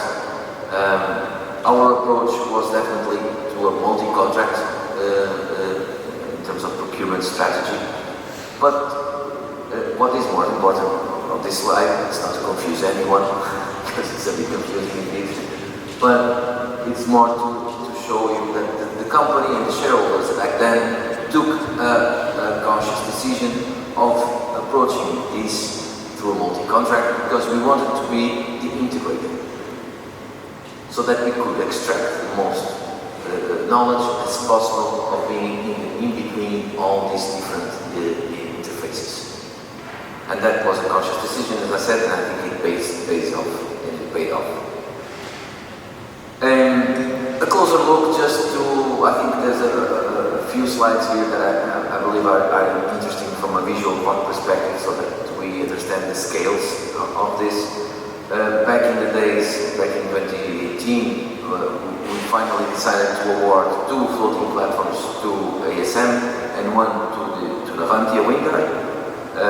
So having two completely different manufacturing and assembly methods was actually a very good upside for us, because we could see the ups and downs of each of the different methods. This is just a picture at Luís in Setúbal, Luís shipyard, where ASM built two of the units in a dry dock environment, and then once each of the units was complete, the process was pretty simple. Simple. It looks simple, but flooded the dock and then towed out with the tugboats, and then delivered it to a bigger one with more capacity to tow it back, tow it to the north, where we decided to have the installation in Hanwha. This is actually one of the beauty of floating, of this kind of floating platforms, is that it relies on very general and common logistics. Tugboats exist everywhere in the world, and as opposed to the typical and traditional fixed foundations, we don't need to use the large vessels that are extremely expensive, and there are so few in the world. So this is just another picture on a completely different method used in Galicia, in Navantia, the Navantia shipyard. They didn't have a dry dock, so they assembled in a more shipbuilding traditional manner of developing everything in two halves, putting it together, and then verticalizing these columns that you can see in the picture, allowing yet again for a completely different method of transportation. As you can see, this is what we call a semi-submersible vessel that levelizes with the quay side of the port, and then the platform is transferred to this kind of vessel. So two different approaches, which again brought us a lot of knowledge and critical now understanding of different ways of doing things. This is another nice picture of where we installed our base for the installation of the wind turbines in the platforms. So each platform would come and then would be berthed to the quayside, and you can see the wind turbine components already pre-laid in advance, and then we took over and did the installation of each of the units. This is actually a picture of the first time this was ever done in the world. An onshore crane, as you can see in the left picture, installing a wind turbine component on a floating platform, and things went quite well. The first unit got ready, and then we towed it out, and we brought it to the final location, as I said before, in Viana do Castelo, in front of Viana do Castelo, 20 kilometers away from it. The setup of the mooring hookup, as we call it, is the hooking up of the chains that we left in the seabed before, and then hook it up. We hook up the chains and the anchors to the floating platforms. A last picture of the last unit. The last unit. This was actually one of a very happy day for us. We were close to materializing a lot of dreams and materializing innovation by seeing those 3 units installed and working. Now, then there's the new life that comes to the project, which is the O&M phase, the operational and maintenance phase. We have a base off the port of Viana do Castelo, the commercial port. It's a brand new building that we have designed specifically tailored for this kind of activities, where we have a warehouse and we have a full-blown office where our team is located together with the main contractors. So we employ 12 people, but then there's numerous indirect employment there to cope with our needs on a daily basis. We have a very strong local commitment, not only with the municipality, but with trying to foster local supply chain, even very small enterprises that are present around the municipality. We've been trying to, as well, to engage with the local community with educational programs, with schools, also involving the fishing industry in our environmental monitoring exercises. So our consultants normally are indicated to the fishermen vessels so that they can use their own means and participate as well in a completely different economic activity. And we have been more and more trying to engage with the community in environmental education programs. So just to end up, the last, and it's exactly where we are, that's why I said in the beginning that it's the Windfloat Atlantic. I've come here to show you and to present you the project, but also to talk a little bit where we are now and the future, which has to do with the lowering the maximum as we can the levelized cost of electricity of this kind of technology. And we could say that we had three challenges that we needed to overcome.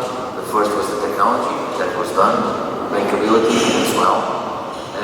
And now our strong efforts is to improve the design of our solutions, industrialize this product because it's essential that it becomes an industrialized activity. And basically that is also the path for a lower LCOE. It definitely is sustained by the economics of scale of much bigger projects that need to be constructed. Just to finalize, to show you that we have a long track record in this. So we are talking about 12 years, 13 years of experience in floating offshore wind. This is something that makes us very proud. Not many have this experience, of course, and it's not all rose and flowers. It has been a very challenging path that started back in the Windfloat 1, the prototype, that went through the Windfloat Atlantic. We are now under construction of a very similar project of Windfloat Atlantic off the coast of France, in the Mediterranean, in the Gulf of Lyon, very similar 3-unit project. But we could see now as well the materialization of our knowledge and capitalizing that knowledge through very big projects. One of them is our STAR project in Asia, in the Ulsan Peninsula, that you may know, some of you that are here, a 1.3 gigawatt floating offshore wind farm, which we have already dedicated at least a 30 employee team on a daily basis for the development of that project. Alongside of that, we were as well awarded in Scotland 2.3 giga, and just last week on Friday we had the announcement of a seabed lease that we won in California of 2 gigawatts as well. So I think we are on the right track. I hope to have more opportunities both in Korea and in Portugal to make these large-scale commercial projects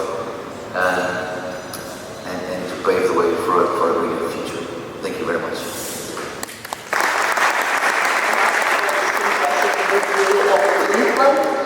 Now Mr. Bruno Azevedo, project manager, gives his views on CS speed and productivity improvement.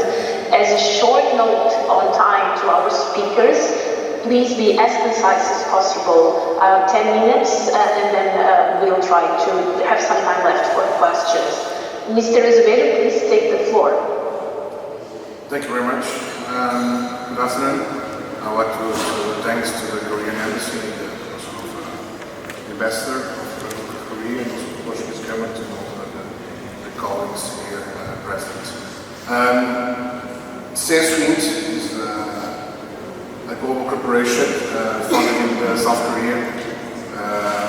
It's world leader in the construction of wind turbines and has now recently, over a year, did an acquisition and installed and created CS Wind Portugal.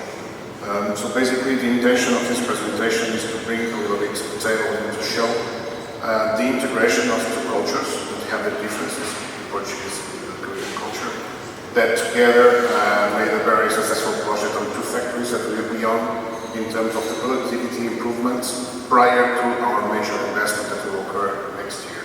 So these are basically the objectives of this presentation.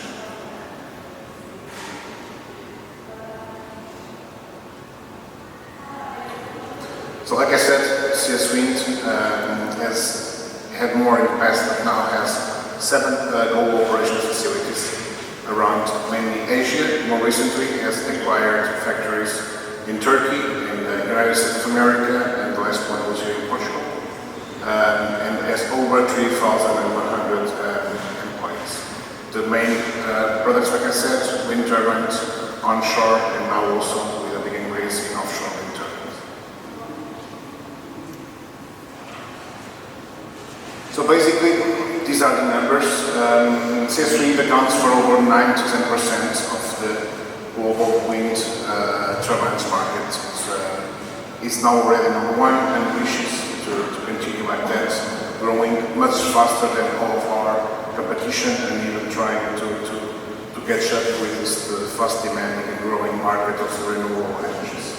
Our intention is for an annual growth of increase around 25% and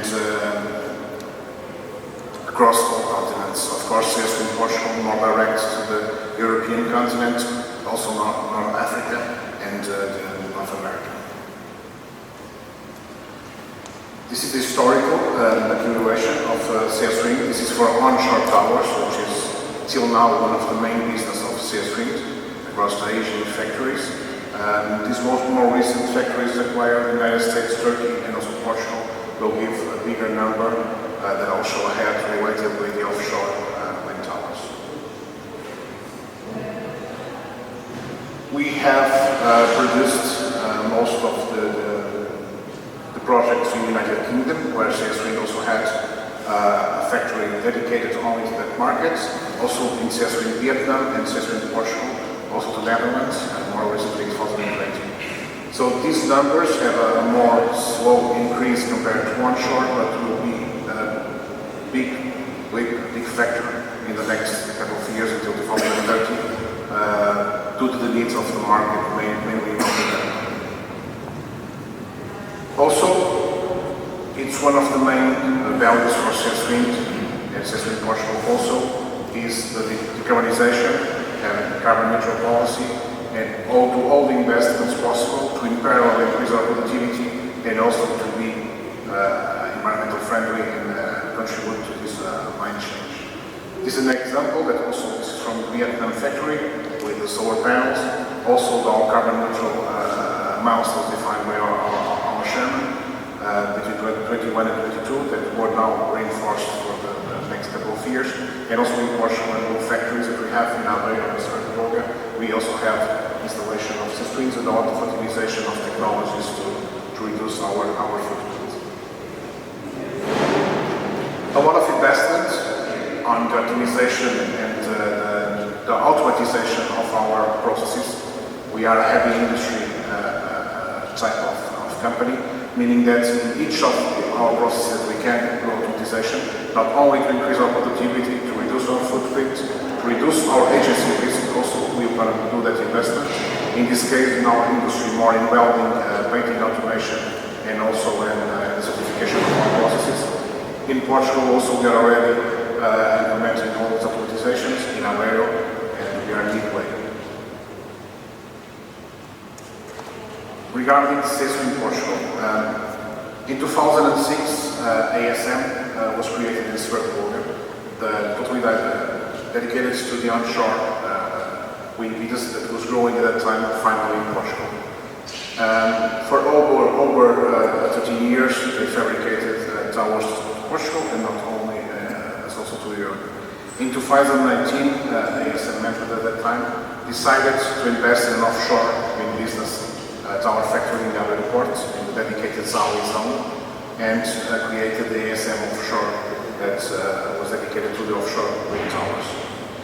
In 2021, there was a decision and the agreement for a partial acquisition by CS Wind Corporation of 60% creating this way CS Wind ASM. And in 2022, the decision from CS Wind after evaluation and some months of work was to acquire 100% of the capital and do a total bet in our country and in this industry. The two locations, they are pretty different. One is Renewable, more in the hillside, where the factory is dedicated to onshore towers, and the most recent one in the Adelio ports with it was an investment of almost 30 million done in 2019. To the second part of our cultural change is also the investment change. Basically, CS3 brings the capacity here to CS3 Portugal of the investments and the expansion as the market is so demanding, also because of the international situation and the investments needed in terms of our energy policies. So it's Renewable in the Offshore factory. It's more limited in terms of space, but we will have a 15 million investment to the expansion and optimization of the space to continue to give response to the onshore market demands, mainly and for the next couple of years of Germany, also for the rest of the Europe. In Azevedo, our investment will be bigger, around 200 million euros, because of the specific location, the dedication to the offshore industry, and the strategic location brings us contracts we already have from 2024 to 2030, and we're going to triple our capacity with 3 new factories that will basically be built alongside in the Zali zone in the other ports. That will triple our capacity with the contract already in place, and will make basically CS3 Portugal the global leader, and at least the European leader in terms of offshore wind turbines, and contribute to CS3 to be the global leader in terms of this market. Around January we'll have the concession contract. Around January we should launch the first rock ceremony for this very optimistic project that needs to be in place in 2024 to start fabricating offshore wind towers as per the contract we already have. So basically, the intention of CS3 Portugal is to target to grow much faster than any others, be much more optimistic and invest in those to become the #1 tower manufacturer. We expect annual growth of around 50%. And supply onshore and offshore towers to basically all the tower wind developers and clients that we have until 2030 and after that, of course. To achieve that, we have a huge challenge in our hands that we are already working on it. It's that the headcount and the manpower. We are going to pass this year from around 500 to 600 persons to around 1,200 in 2024 when the 4 factories will be in work. So this, we are already liaising also only with local communities, the Adelio district, also with the government, of course. This will be a huge impact in, of course, our economy, injection of work, but also will be necessary to give the response to our contracts and to the objective of the sales revenue of around 400 million in 2020 and 2024.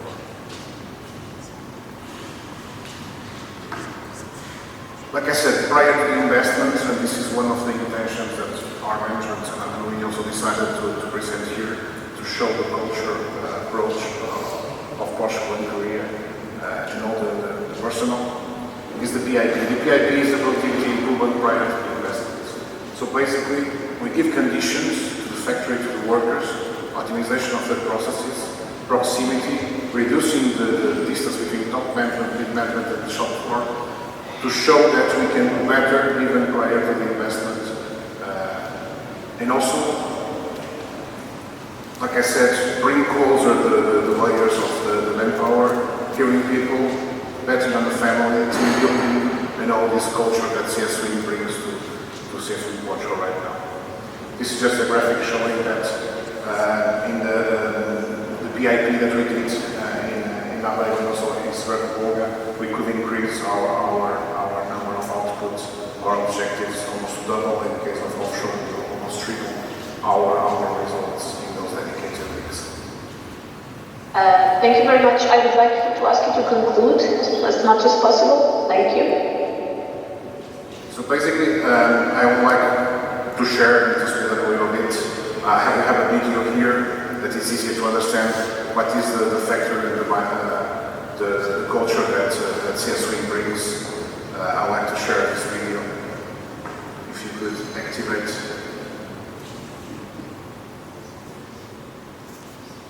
There's no sound.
Okay.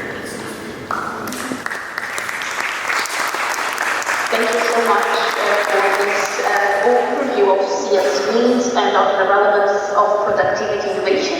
Last but not least, we move to Mr. Luís Peneda, Business Development Manager of Q Energy. For Mr. Peneda. Okay. Thank you. I will try to be quick, not because we are only run out of time, but this smell of food is not helping us to think. So, first of all, thank you for the Korean Embassy for organizing this event and inviting Q Energy to participate on it.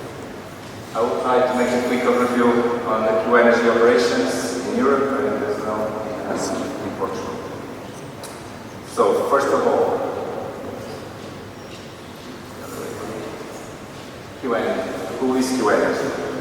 Q Energy was launched this year by July, and we came from a split off from Hanwha Q cells that was well known PV modules manufacturer, and we came from a global energy systems division that we have in the Hanwha Q cells, and the management took a decision to make a split off, and all of us that are working on now named Q Energy came from Hanwha Q cells.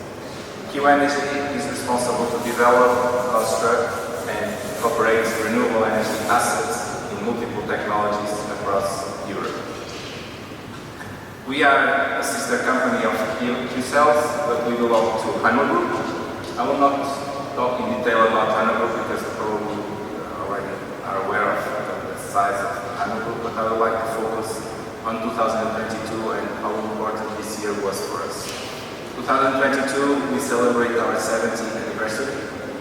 It was an important year because we established a new company, the Q Energy, as I announced. We are recovering from a COVID crisis in the middle of a war in Europe that is not creating the best environment for business.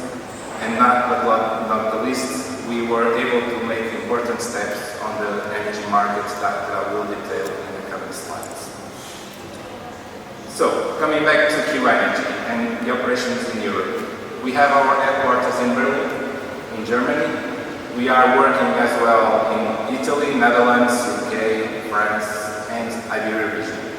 In the Iberia region, we have 7 of our 12 gigawatts of pipeline and renewable energy assets with the green title secured. And this shows the importance that this region has in the organization. We have more than 300 people nowadays working in the company, and we are willing to invest even more on the renewable energies projects.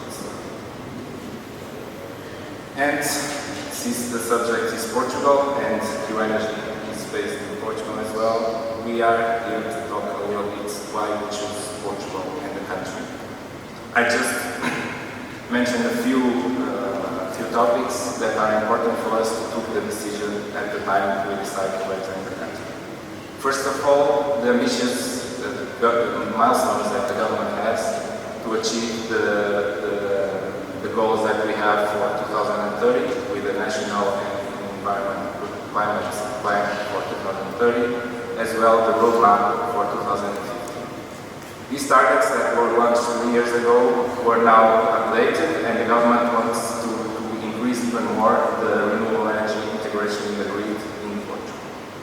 We also have a political stability on the energy sector that is very important for a foreign investor to have a legal and a financial stability in the system to invest and know that the government is really committed to make the projects happen.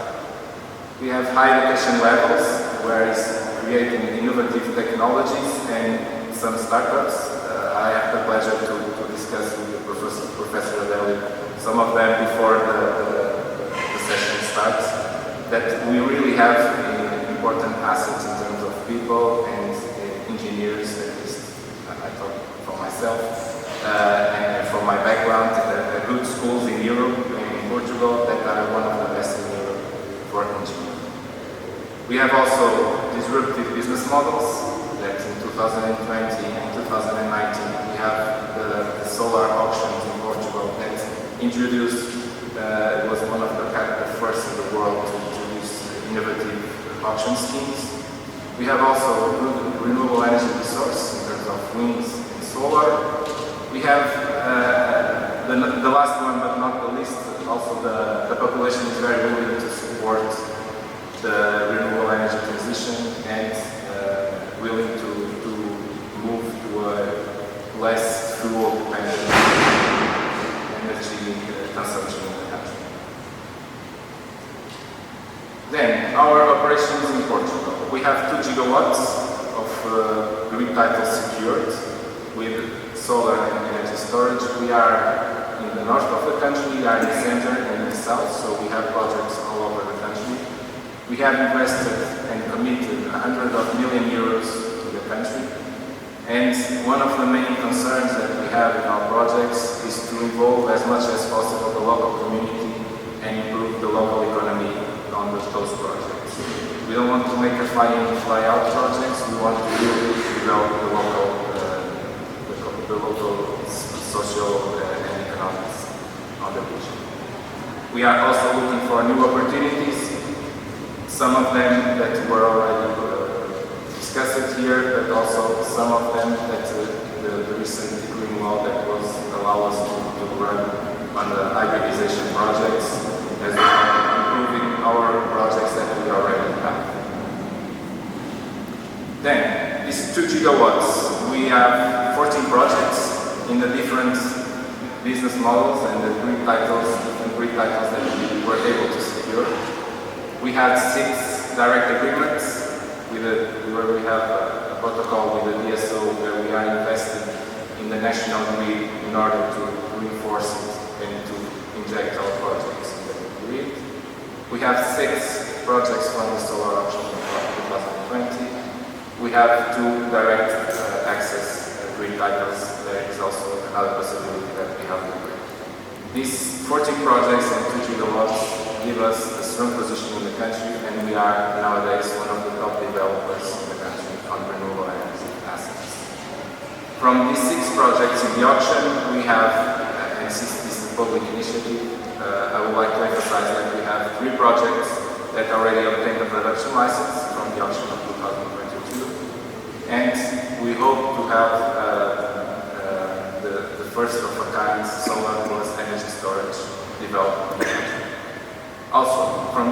gigawatts, we have planned for obtaining more than 1.1 gigawatts of projects in the ready-to-build status that will allow us to start the construction of the projects by the end of the next year. The last but not the least, again, talking about the new opportunities on the green hydrogen, offshore wind, and also the hybridization of the current projects that we have. This slide is, I will repeat a little bit information, but I think it's important to emphasize the strong willingness that we have to invest in the country and to show also to the Portuguese government how we are willing to focus on our commitments that we had since our 2020 solar auction. We were the most successful bidder at the time. We secured almost all the capacity that we were competing for. We have solar plus energy storage projects that are the first large-scale projects in the Iberia, at least for this kind of mechanism. And we are very willing to make these projects happen by having all of them in the mid and late stage of development. So showing our commitment to make these projects come through. Then, as I mentioned in the beginning, 2022 was a very important year for us, and just to finish, because we were able, as a Hanwha group, to create a new business models and a new environment to make a new area in the company. We made 3 important steps in offshore wind. The first one is not completely related with offshore wind, but it will support us on all the decisions that we have to make on offshore wind. That is acquisition of the DCME, the huge shipyard. That is one of the largest shipyards in South Korea and one of the largest in the world that Hanwha acquired by September this year. This move is also important for us to support our offshore wind strategy all over the world, but especially in South Korea, where we also made 2 important moves. We are participating in the Sinan offshore wind farm. That is a public initiative from the South Korean government, where we are part of all the South Korean companies that were involved in this project. And we have 400 megawatts of fixed bottom offshore wind projects to build in the region. Also, in South Korea, we signed an agreement with Equinor to develop 2 gigawatts of projects until 2030 and in the region. Then, this strategy also it's part of Q Energy, and nowadays we have a consortium in France with Equinor and Green Giraffe, where we are establishing and we are competing with other companies for 3 auctions that will happen in France this year. The first one, South Brittany, and the last 2 in the Mediterranean that will happen at the end of the year. This consortium is a team up that we have for France, and also for the other countries that we have in Europe, the countries that we are established and the countries that we are not. We are also making a European assessment to check the opportunities that we have in offshore wind, and of course Portugal will be part of this strategy. That's it. Thank you very much. For this really interesting and impressive presentation on Q Energy activities. We will now have time for a couple of short questions. I'm sure everyone is willing to taste the Korean delicacies at lunch. But from the audience, I ask you if you have any questions for session 2 speakers, and please use the microphone for voicing your questions.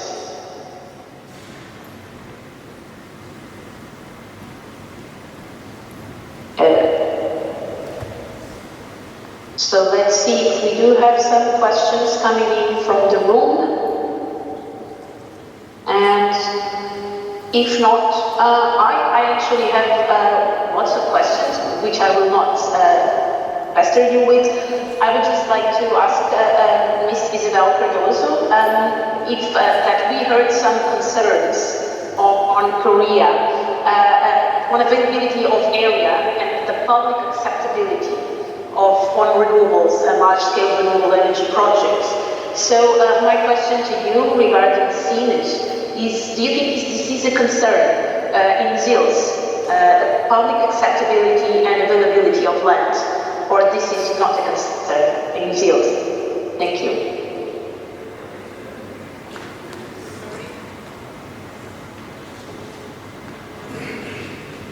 Hello? Could you repeat the question? I couldn't understand. It's noisy. Okay, my question is to you is, we heard this morning some concerns voiced from South Korea on having difficulties with public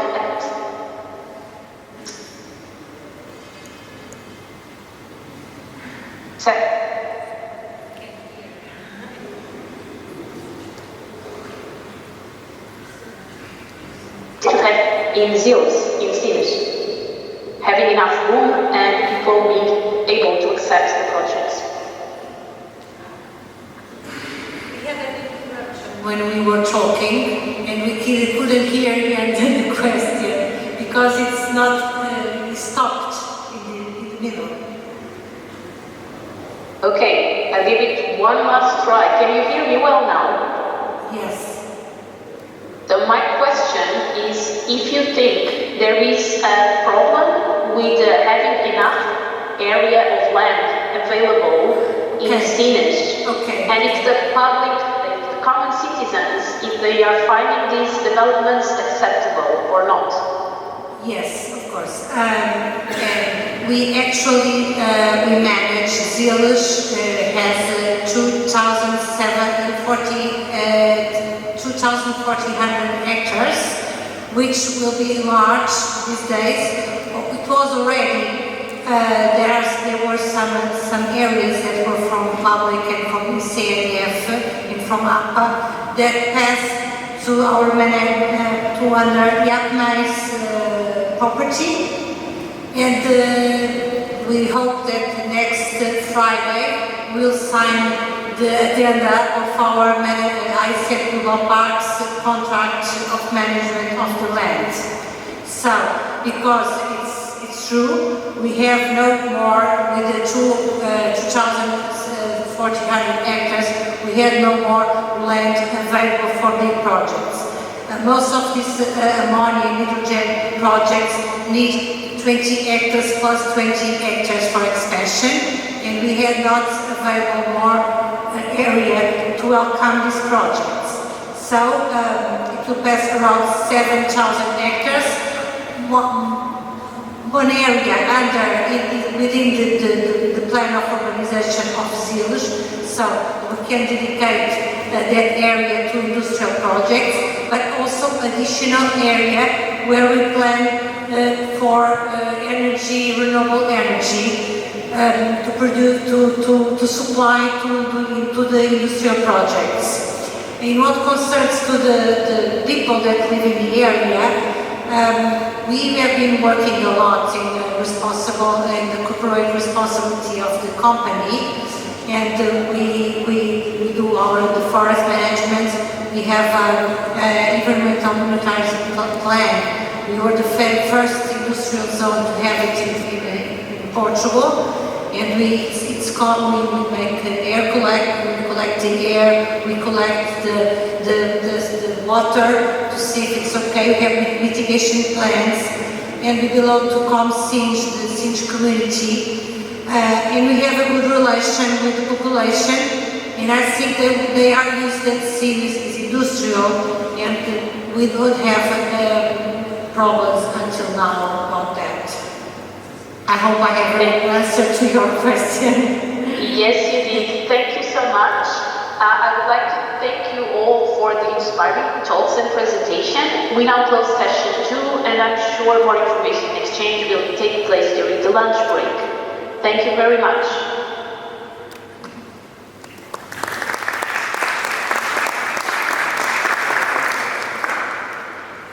Dear participants, we have come to the end of this first part of our session dedicated to renewable energy and industry. We will now take a lunch break, including some tasty Korean food, and we will be back in 1 hour. We will reconvene our session at 2:30 in this same room.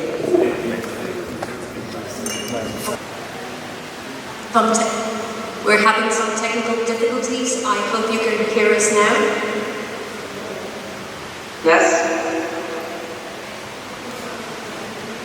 Okay, we are listening now, so please go ahead. Thank you.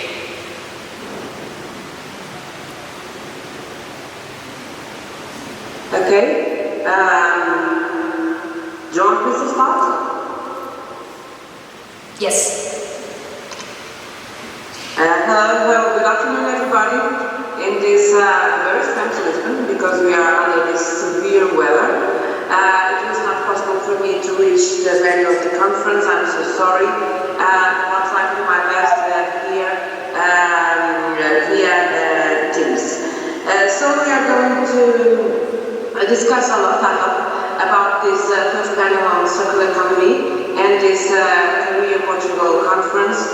And my expectation is to moderate our guests and to make them fulfill all the time because we have a tight schedule. And I'd like to start welcoming everybody.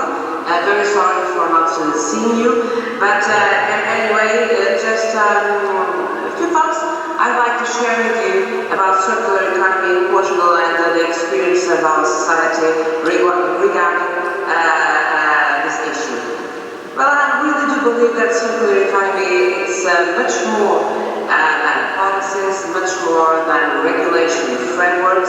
It's a challenge to change our business models in order to create growth, create economic development, respecting our resources and respecting the sustainability of our planet. So, the big challenge, I believe, is to decouple what is economic growth with protecting our planet.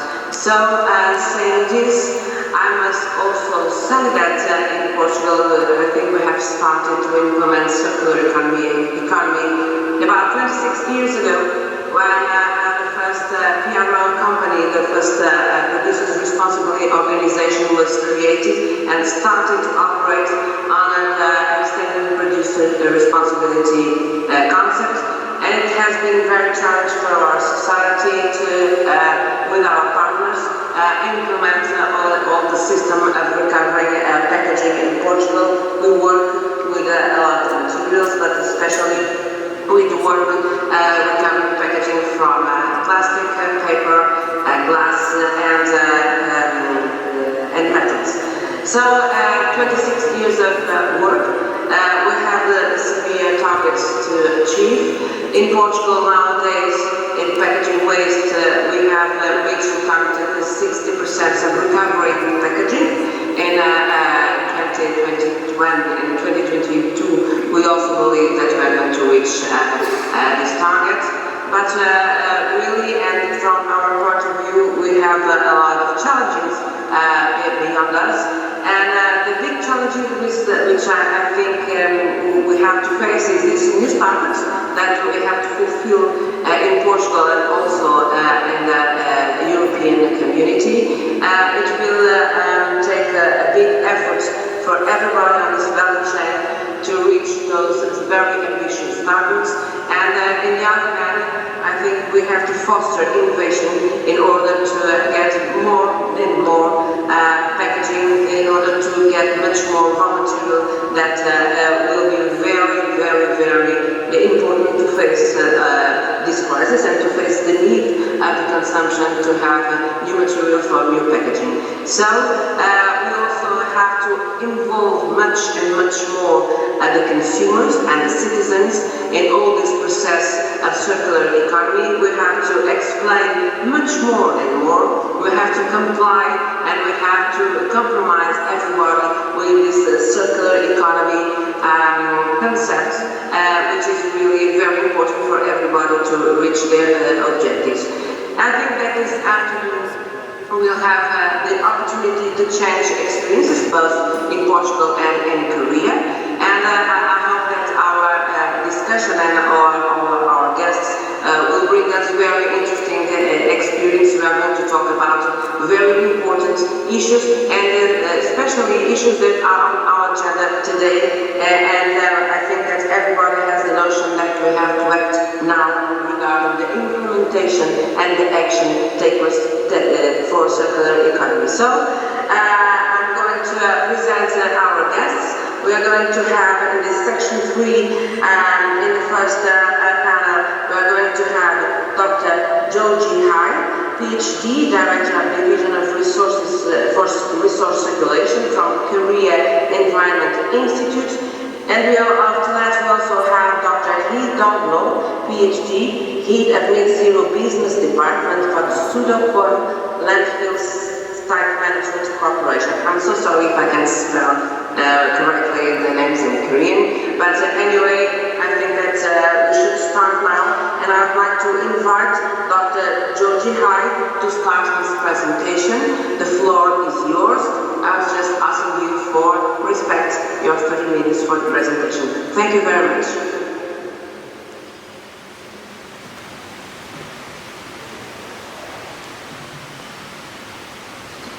Good afternoon. My name is Jeonju. I'm a director of Division for Resource Circulation. First of all, thank you for inviting me to this conference, and I'm so blessed to share with about South Korea's circular economy policy. Today, I'd like to present how to transition to circular economy in Korea. The table of contents is as follows.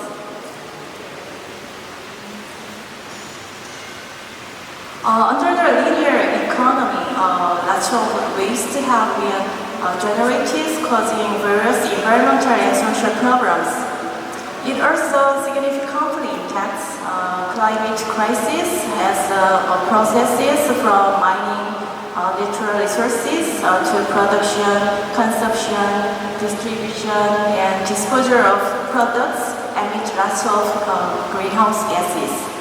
However, circular economy is a concept in contrast to linear economy. It can reduce the use of natural resources by using recycled materials and maximize the value of products through reuse and remanufacturing, etc. And it can also contribute to reduction of greenhouse gas emissions caused by landfill or incineration of the waste. In addition, it can respond to resource security issue and can create new business models and opportunity as a growth power source. In the waste sector, to achieve national determined contribution (NDC) in 2030, it is necessary to reduce about 47% compared to 2018. More active efforts are needed to achieve the goal, and the circular economy can play an important role. In Korea, circular economy is expanding as a major means of reduction in deep connection with industry, transportation, agriculture, and building sectors.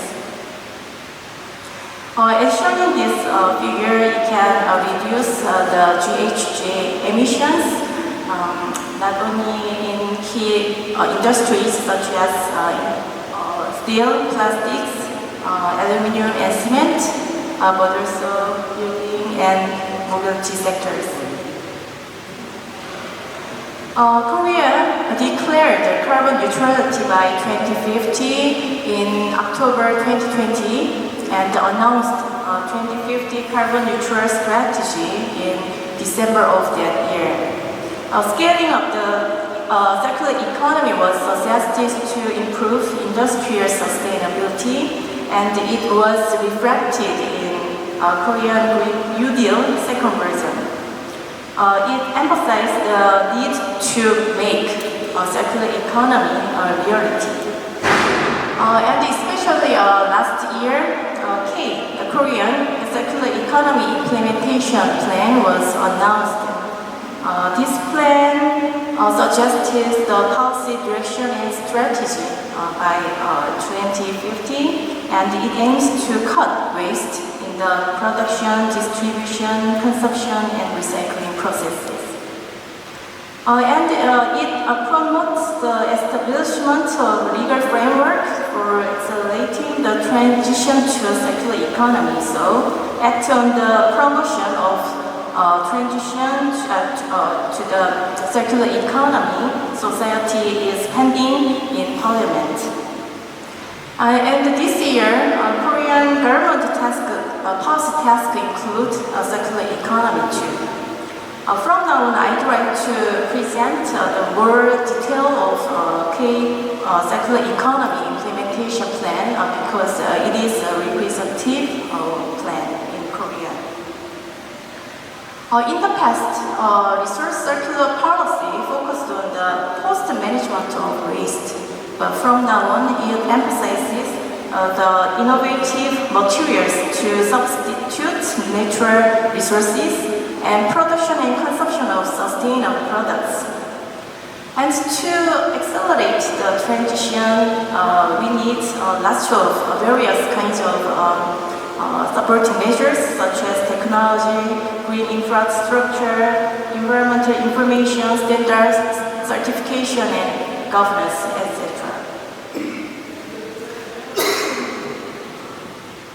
Last year, KEI conducted a circular economy policy roadmap study, and the results was reflected in K circular economy implementation plan.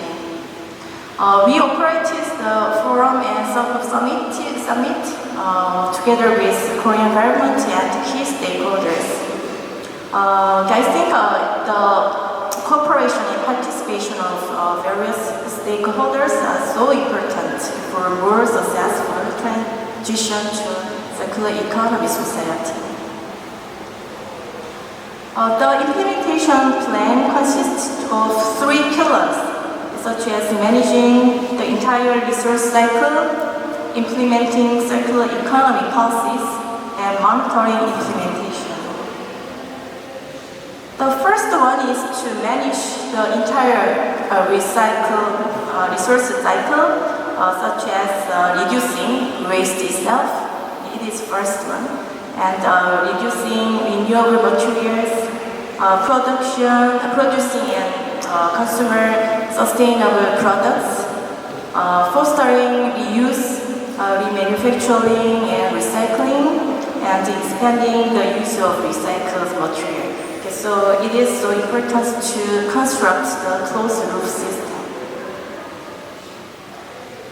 To accelerate the transition to a circular economy, it is necessary to induce green corporate behavior, expand consumers' right to repair and responsibility, establish a circular city system, conduct MFA, material flow analysis, and strengthen international cooperation. We need more stakeholder engagement through partnership, technological and financial support, and removal of obstacles to circular innovation. Thirdly, circular economy indicators are necessary to monitor the transition to a circular economy. The current resource circulation indicator are restricted to the aspect of waste management now. Okay, so we need to develop the circular economy monitoring indicator to figure out and deal with the entire cycle of resource. The implementation plan suggested 6 aspects of strategies: expanding the market for recycled materials, designing sustainable products, fostering circular activities and businesses, enhancing reduction, reuse, and recycling, raising awareness of circular economy among stakeholders, and strengthening communications through stakeholder governance. I'd like to tell you more detailed contents of implementation plan. For development of renewable and recycled materials, government will establish a detailed roadmap for bioplastic until next year. year. And it is necessary to expand the scope, range, and mandatory target of recycled materials. Now we have a target, a mandatory target regarding PET, 30% by 2030 now. And its importance to develop certification criteria and standards that meet consumers' quality requirements of recycled materials. And to induce designing sustainable products, it's important to create guidelines for the environment management system and to develop eco-design framework and guidelines for each product group. And the Korean government will introduce a resource efficiency rating system next year, through which we can evaluate and rate the sustainability of products in the aspect of circular economy elements such as durability, reusability, and recyclability, etc.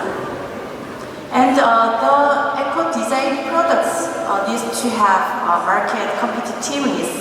So it's necessary to enhance public procurement of recycled products. And discussion is ongoing now about consumers' right to repair. And for reuse and recycling, government is fostering the manufacturing and upcycling industry.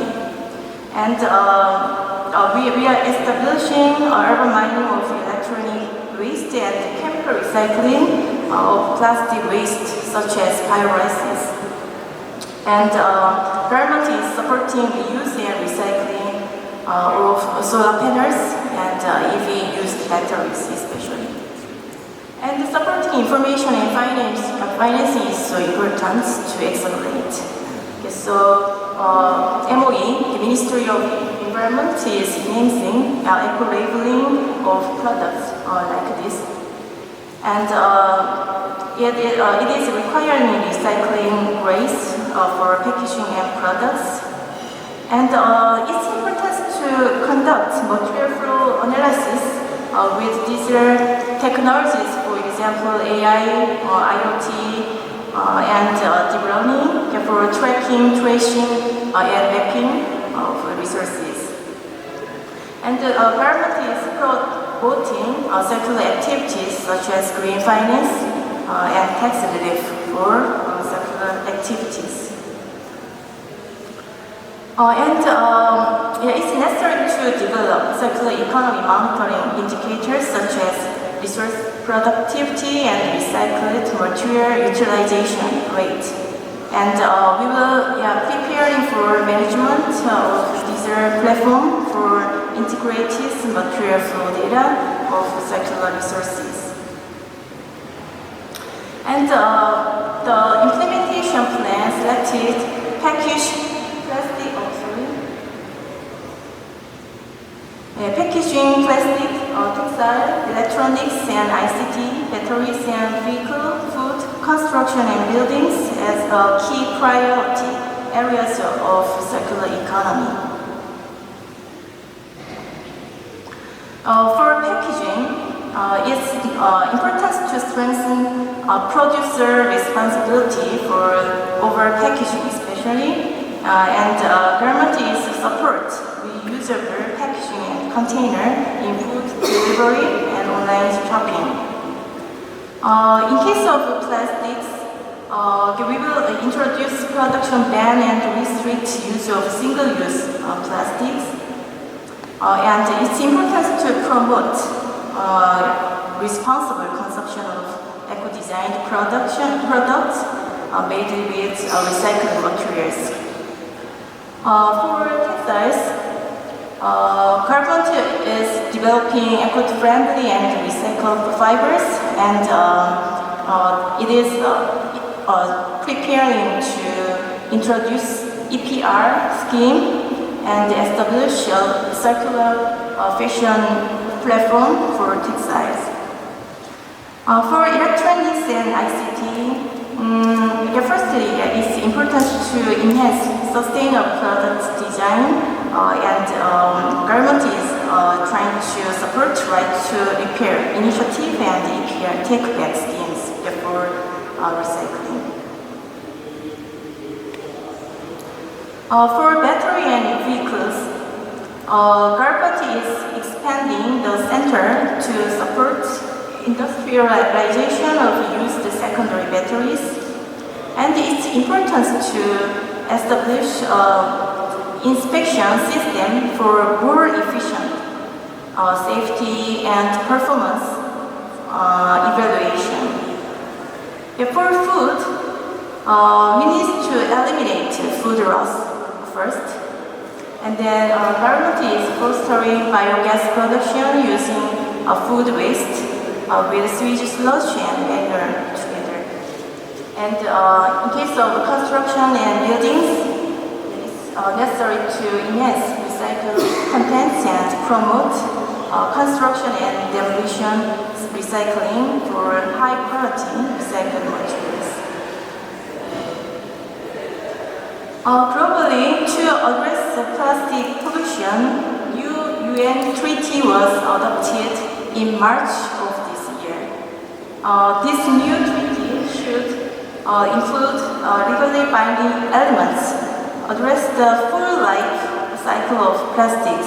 So we need to construct the plastic circular economy system and provide a global common vision and harmonize standards and recognize the significant contribution made by workers under informal and cooperative settings.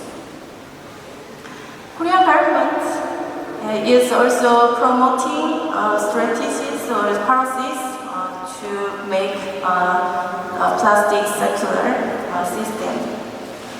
As I said before, K-circular economy implementation plan selects plastic as a key item and to emphasize reduction, recycling, material structure improvement, etc.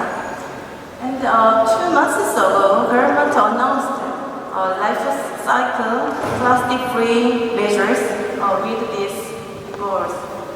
20% reduction in waste plastic by 2025 compared to 2021, and utilization rate of recycled material, including PET, 30% in 2030, and material recycling rate in case of household plastics, 25% in 2025. And Ministry of Environment is implementing deposit scheme for disposable cups from more than 500 franchise stores in Seoul and Jeju. It aims at reducing the use of disposable cups at cafes. Customer pay 300 won, about 0.2 euro per disposable cup. Used cup can be returned to the franchise store or return collection points. After assessing the results in the 2 regions, the ministry planned to determine how to gradually expand the scheme to more regions. In addition, the 2030 NDC and the 2050 carbon neutral scenario deal with plastic reduction and recycling, and replacement with bioplastic as a major means of reduction greenhouse gas emissions. According to life cycle plastic-free measures, it emphasizes reduction of disposable products based on alternate service, as shown in these figures, promotion of secondary materials, and the Korean government is support automation and modernization of AI and robot-based sorting facilities, and preemptive response to the new UN treaty. The now plastic recycling cluster will be constructed in Busan by 2024. It aims at development high quality recycling technology and supporting for demonstration of naphtha and hydrogen production technology using waste plastics. And I will briefly tell you the strategy related to EV used batteries. EV batteries whose warranty period has expired is expected to increase rapidly. The used batteries with performance above a certain level can be used in energy storage device, e-mobility battery, and camping power bank, etc. It is so useful for reuse. And actually, this figure, the pilot racing businesses for EV battery is underway now.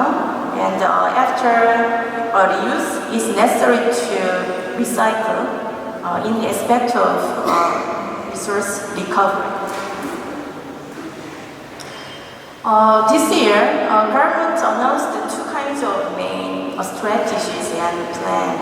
The one is circular economy activation measures in aspect of EV used battery, and the second one is innovative strategies for secondary battery. These plans suggested establishment of safety, performance evaluation, remanufacturing standards, and the certification system is so important. And government will develop carbon footprint calculation method and domestic recycled material certification and tracking system. And now Battery Alliance, led by the private sector, that was launched. Finally, I'd like to emphasize circular economy stakeholder governance.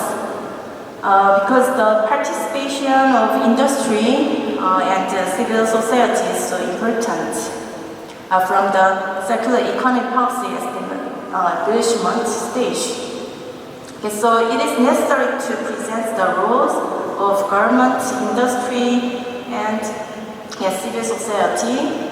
And in addition, the role of financial institution is also important to accelerate the transition. And the circular economy is a field which the policies of various ministries are linked. This is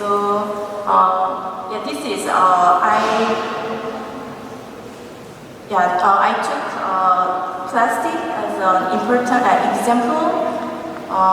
The policies of at least 7 ministries are interlinked. So we need to strengthen departmental circular economy governance. And finally, I'd like to focus on a global corporation, international corporation. So next year, we KEI will have a plan to host global circular economy forum. So I expect we can meet again. And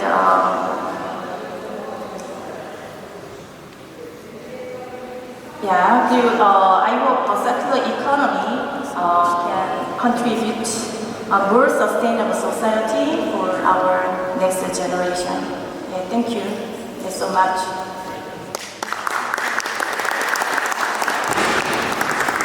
Don kindly agreed to change his slot with Dr. Nuno Lacosta, which is the president of Portuguese Environment Agency, that is already with us, and that I invite to take the floor because, as far as I understand, we have an appointment and we have to rush this time. So, Nuno Lacosta, the floor is yours. Well, thanks very much for that flexibility. I very much appreciate it. It turns out I was called to Parliament and I have to be at Parliament at 4:30, so I guess with the current whether Lisbon, I need to get myself some time to get to the Parliament building, but it's obviously a great pleasure to participate in this exchange. I think we have a story already to tell with regard to circular economy in this country, but most importantly for us, it's absolutely vital to learn from other countries' experiences, and Coreia is already an international leader in this regard, and we very much appreciate therefore this opportunity. So I have a presentation, I'll run through it quickly on basically, this is the next slide please. It looks like it's a lot, 6 points, but in fact it'll be fairly quick. And again, I'll address circular economy issues and the way we're preparing this country for tackling circularity. A couple of reflections on important policy measures on waste as a resource and plastic packaging, and a new area of work which is very important. It relates to also circularity, which is sustainable bioeconomy, and finally also some considerations on the green public procurement. So next slide please. This of course is an image which we're all used to seeing. Perhaps I highlight on the left hand side, as you can see, is the classical, still prevalent linear model in our economies, but what I think is most relevant, again no news but pretty staggering, is the fact that if you see the residence time of some of the plastic products in our environment can go up to 500 years, yet many of those they're really consumed in seconds or minutes, and they're simply traditionally disposed. You have, still within the linear model, a generation of recyclability, for sure, but that's not circularity quite yet, and therefore the circular model is one which goes sort of to the beginning of product design, to see how they're manufactured, to see whether they can be assembled in a way that can be later down the line disassembled and reused for many other purposes, and many other products can be reintroduced onto the economic cycle in a way that allows it to go round and round, also ensuring environmental safeguards. This is quite important because what we're also seeing is that if we don't look into circularity really strongly, there is a very strong likelihood of the planet's resources not being able to support 9 going to 10 million people, and this is a major concern clearly going forward. So we are bound to explore circularity, and we are keen on exploring circularity also as a business model going forward. Next slide please, to then give you a bit of a panoramic on the way we began addressing this issue both in Europe and in Portugal. And here, as you can see, I apologize for some Portuguese in the middle of English, but I'll go through it very quickly because in Europe back in 2014, we began addressing at the European level circularity. It was really the new buzzword then. And that strategy, that communication of 2014 generated a first approach in 2014-15, which was an European action plan on circularity, circular economy. That was quite important because it got the ball rolling really in the different member states, some more developed than others, and we have made some progress across Europe on circularity, including European level legislation. And this was all, of course, enhanced in 2019, but in the context of the European Green Deal, where it pretty much put in motion the second generation of circular economy, and you see that between 19 and 20, the new circular economy action plan. And they have, for the first time, really tried to bring together a whole bunch of issues which were more traditionally separate, disparate, and of course they include meeting sustainable development goals, but also waste, recycling, chemicals, industrial strategy, textiles, plastics, and also a zero pollution action plan. So the European Union is, quite as often is the case, trying to drive the international agenda on this in this regard, and it's very bold. Its ambition is also perhaps the realization of the Ukraine, or as the inflation crisis brought to bear the fact that the European Union lacks natural resources historically, and as a result, rather than importing fossil fuels and importing other materials, to the extent we can generate economy through circularity is in our economic interest. And more recently, also at the EU level, we began focusing on new generation of waste management policies, focusing on biological waste, plastics, and packaging waste, and new packaging regulation, which is pretty recent in fact. So next slide, zooming into Portugal. We began, well, you can see in this slide that we are no short of plans and strategies. But I think what this slide illustrates is that in Portugal too, we began addressing circularity in the context of broader policy goals. And you can see here essentially 4 or 5 main clusters on energy. We began linking circularity with carbon neutrality. In fact, our carbon neutrality roadmap and action plan have specific measures regarding circularity. Secondly, also on waste management, as mentioned earlier, both the national planning existing and being updated takes that into account. Food, waste food, organic farming, and also dietary plan strategies. All of these combined, because there's also the issue, as we all know, of food waste in our economies, which is frankly rather shocking, to say the least, especially now that you have a crisis of supply chains and whatnot, that we must be very much mindful about wasting food. Very strong component of education and research and innovation, and then the link with key other strategic planning initiatives on tourism, as I said, on bioeconomy, on marine, on water, etc., on urban water cycles. So this is the framework. On to the next slide. You can see that we've approved, as a result, in 2017, a national action plan on the circular economy.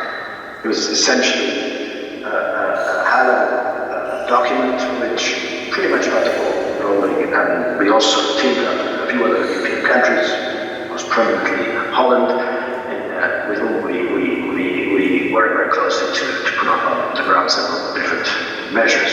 And we also, in that context, chose some priority sectors, for instance, textiles and construction, just to give a couple.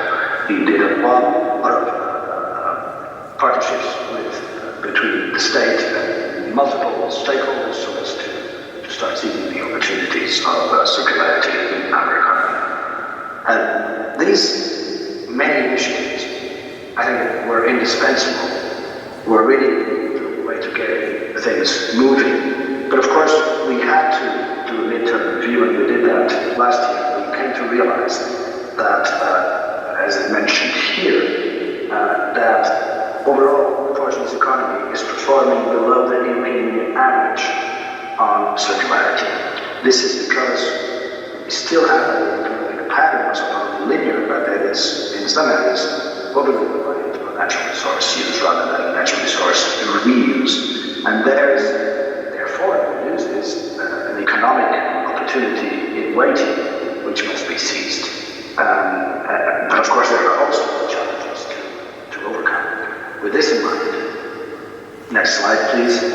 We began the review and the revision of the Circular Economy Action Plan, which is literally ongoing. Next slide, we'll look into this. But very quickly saying that we're currently revising the Circular Economy Action Plan so as to approve it early next year. Next slide, please. And here is what so far. We've been, as I said, doing multiple surveys with multiple stakeholders. we began doing a series of workshops as well with stakeholders so as to fine-tune the strategy, the measures, the incentive programs, the partnerships, and all of that with the objective of finalizing a new proposal early 2023 so that we can submit to government for approval, and of course it will be subject also to public consultation with the objective of publication at a certain time in the next year. That is the objective, which also will be aligned with the forthcoming financial support programs in the context of the European Union, both the resilience and most crucially the new multi-annual financial perspectives for Portugal. Next slide, please, very quickly also to mention that as part of this effort, we've also developed quite a few platforms that allow for cross-fertilization, that allow for examples of circularity showcased to be exchanged amongst different stakeholders. And on that, I'd like to particularly call your attention to the eco.Luía site, which, as I said, has many examples, bottom-up examples of circularity in this country. And now we have a new fund coming up, which is bioeconomy. With that, I'd ask to sort of hold that thought while, because we'll get onto that in a few minutes. But before that, let me address a few waste-related matters in terms of our circularity and waste management policies in Portugal. Next slide, please. So on that, I think we're at this point also very much focused on looking at waste as a resource. I often say that ideally waste should be seen as matter out of place, as either primary or secondary raw material out of place. And this means that we have to, both domestically and in the context of the European Union, to start looking at some of these materials somewhat differently. And with that, what we've done is that we've updated our regulatory framework with regard to waste management to, for instance, focus more on selective collection, separate collection of wastes, rather than just bundling them all together. And then, of course, as a result, they have much less value, economic value, cannot recirculate, just end up being either incinerated or put onto a landfill. And we need to do better on that front for sure. Also, we began, in terms of, for instance, public procurement and mandatory construction requirements, as mentioned here, to mandate the incorporation of at least 10% of recycled materials, or materials that incorporate recycled materials into public contracts. It is a challenge to ensure compliance with this, but it's something which over time will have a dragging power, given the fact that state and public works are a somewhat relevant area of our economy. And also the national management plan, waste management plan for the current decade is rooted on principles of decoupling as something which is central to effective waste management and to reducing, incidentally, urban waste, for instance, deposit on landfills, which has to go down to no more than 10% over the next 7 to 10 years. It's a very challenging objective. With the next slide, you can see that also an important front is packaging of plastic. And with that, we've really made some headway in that over the last couple of years. We've extended producer responsibility to also including a new tax focus on non-reusable packaging, which is put into force and further exchange will happen on that. And this follows the successful policy we had already dating back to 2015, a light plastic bag tax, which had reduced to virtually very low per capita use of these kinds of plastic bags in Portugal, for instance, so that 7 cents in Portuguese roughly 8 these bags per capita, and in Spain and most of the countries over 100, if not more, sometimes 200 plastic bags per capita. So this is an example of a very successful policy which we need to continue going forward. There's also a tax, a takeaway tax, which is coming to force. And as you can see from this slide, how close to measures which will continue, and if they're successful, they will indeed pave the way towards circularity, towards adding value. I'll be almost done, and now, finally, towards bioeconomy, sustainable bioeconomy. There, too, you can see from this slide, this next slide, please, you can see from this image the way they interact, circular and bioeconomy, overall economy, the green economy. And with that, you can see that really it's a challenge to look at some of these inputs and outputs in a synergetic way. One which is obvious is that whilst we're reducing carbon emissions, at the same time we'll be needing CO2 for some economic activities. And the bioeconomy is one which can help us in this regard. We can plug in materials from other economic users through circularity. We can plug them into the bio-based economy, which is needed for that. And on that, as you can see, we've got several approaches which are quite relevant, both food and feed, textiles, wearing Amaral, but also biorefineries, biofuels, etc., etc. With that in mind, Portugal has developed, very recently in fact, a bioeconomy national action plan. And as you can see, focuses on a host of activities towards really understanding, in the first instance, what's the bioeconomy, but we've already chosen 3 priority sectors: textile clothing, footwear, and natural resin. And this is an area which we're confident will be making headway over the next couple of years. It's also an area which has significant public resources allocated to the Recovery and Resilience Plan. And with that, we hope to further foster and develop the bioeconomy, especially for the economy of Portuguese, which has a significant component of value-added interest of natural resource management, like pulp and paper, forest management, etc. Next slide. Okay, could you please conclude? Okay, we are on our time. I'm concluding. It's slide 15. Just to say, 1 minute, that as part of all this strategy, we will also be revising the current national public procurement, green public procurement strategy towards incorporating more circularity in it. Mandatory circularity targets, for instance, we think it's a very, very important component. We've already developed many matters on how to do that, but now we need to envision a new strategy, political conditions allowing indeed to particularly, for instance, incorporate more mandatory circular targets onto that. We're confident that with that measure we'll be boosting quite significantly the circular economy. So thanks very much. Okay. Thank you very much. Very interesting also your presentation, and we can see that Portugal has done a big road towards circular economy, but we do also have a lot of work to do and to implement. And I think that probably this is the moment to introduce some questions from our audience. If you don't mind, I'd like to start for questioning both speakers of this panel regarding one issue, which is about circular economy. We have to discuss a lot what is the concept, what is the policy, which is the regulatory framework. But I think the big challenge is how to implement the circular economy in both countries, in Portugal and in Korea. So I'd like to ask both of our speakers, which are the critical points to implement the circular economy both in Korea and Portugal, and where do you think we have to go further? What are our priorities?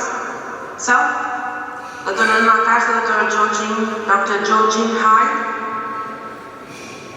you do please choose the first to answer.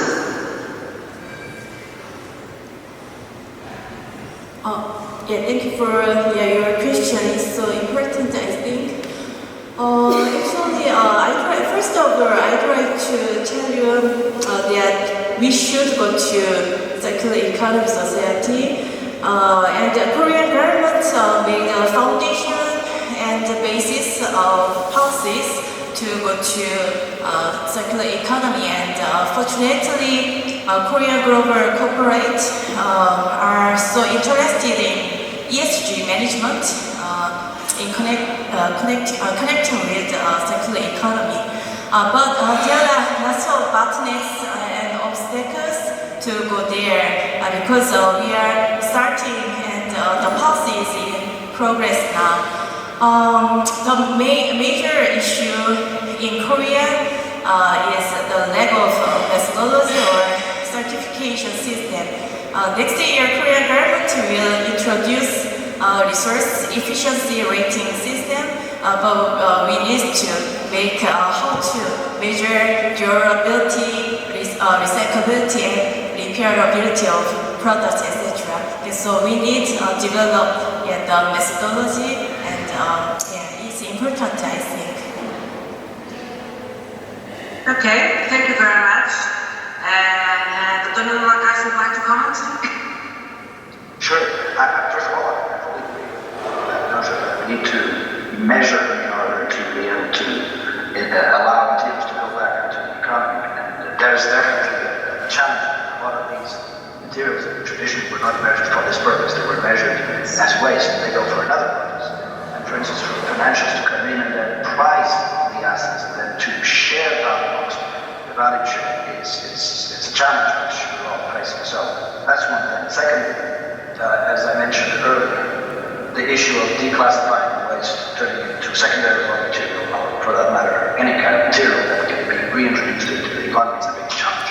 And it's a challenge which is regulatory as well. We just approved a law in Portugal that tries to make more progress on that. And we are always running a tightrope between what we can do as a member state vis-a-vis what can be done, or must be done through European Union legislation. Because if you go too far, you risk going into a European court. If we go too short, there's an economic potential we're not seizing. So I hope on this new legislation we make also progress on that. And finally, to choose a third, but I think important point, is this notion of collaboration. There is no way we can have circularity if we don't have sectors which traditionally didn't work with each other. I mentioned one example earlier, I can go to many others: the pulp and paper industry, the waste management industry, other industries that can take some of these materials back onto their industrial processes. Historically, they've been talking about. So we need to create ecosystems, industrial parks, industrial communities that can have this circularity be more enhanced within the park, within the community. Otherwise, people tend to simply dispose their leftover materials rather than trying to resell them to other providers and having a completely different industry. There's definitely a problem there. Okay, also totally agree, because there's a very simple principle that is what you cannot manage, measure you cannot manage. So this is a big challenge too here in Portugal, to have crystal clear instruments for giving us data, to get proper information, to intervene in the system, and to get the most efficient system that we can have, and that everybody wants that. Well, I invite our audience to put some questions to our extraordinary speakers. I'm just waiting. I don't get any questions. So, in that case, I think that we have to thank our speakers and wish you, Dr. Luís, the best luck for your next appointment. Dr. Jorge, thank you very much for your vision and sharing what are your main policies in circular economy. And I think that we are going now to invite Dr. Bruno. He is the head of Net Zero Business Department, and is going to share with us his vision and the best practices in waste management in Korea. So please, Dr. Hidong, the floor is yours. I invite you to start your presentation. Thank you very much, our previous speakers. All the best. Lisa, I'm so glad to meet you, and honored to be here as your presenter in front of the distinguished guest today. Today's my title is about the best practice on waste management based on the principle of the Stockholm Design Management Corporation SLC. Table of contents is like this, and our corporation's vision is to practice sound waste management as well as maximize resource recovery and the vision is to transform the world's largest landfill into the world's best environmental and cultural attraction. Ministry of Environment of Korea established our cooperation in 2000 as a public entity under the Ministry of Environment of Korea. And our cooperation set up the R&D department in our cooperation. And then 2006, we started the 50 megawatts LFG power plant until now. And then we issued a CER from the CDM projects. And also we are working with many countries to conduct the feasibility study and master plan, and also install the central landfill or power plants. Seoul City and Ministry of Environment of Korea purchased the reclaimed land from a major company. The land acquisition cost was $45 million at the time, 71.3% is from the Seoul metropolitan city and 28.7% from Ministry of Environment of Korea. Initial installation cost of first landfill is about $32 million, mostly paid by Seoul metropolitan city and Incheon and Gyeonggi province. As a unit central landfill site, it is one of the largest scale in the world. So our landfill site is divided into 4 landfill sites. First landfill site is closed in 2000, and then 2019 we closed the landfill work on second landfill site. Between first and second landfill site, we are now operating 50 megawatts power plants. And so also this is one of the largest scale in the world using the methane generated from the landfill site. So still, we are now extracting the methane from first and second landfill site simultaneously. And then now we are now operating a third landfill site. So maybe another 10 years more, we will use this landfill site. So you can see the size of the landfill site is like 16 million square meters, and mostly waste from Seoul, Incheon metropolitan city and Gyeonggi province. From Seoul, it's almost 37%, and then Incheon metropolitan city is about 20%. And then we are now receiving 3 different kinds of waste generated from the metropolitan city. One is the household waste, and then industrial waste, and then construction and demolition waste. So our corporation is situated in the Incheon metropolitan city, west of the western side of the Korea. In Korea, we have very unique system. It's like a volume waste recharging system. When we discard our waste from our house, we have to segregate a source. Before we discard the waste from our house, we have to buy the designated plastic bin bag at the supermarket. The citizen of Korea usually pays for $5 per month just to buy this plastic bin bag. If we don't use this kind of designated plastic bin bag, we cannot discard any waste from our house. But if there is a recyclable waste, we have to segregate a source. So in front of our house, there are several different kinds of bins to collect the recyclable waste like plastic, paper, foods, glass, iron, something like that. This kind of recyclable waste can be sent to the recycling plants. Like if it is organic waste, it will be sent to the composting facility, or can be used for animal feeds or waste to use. And then if it is a recyclable waste like plastic, paper, or glass, it can be recycled and then reused.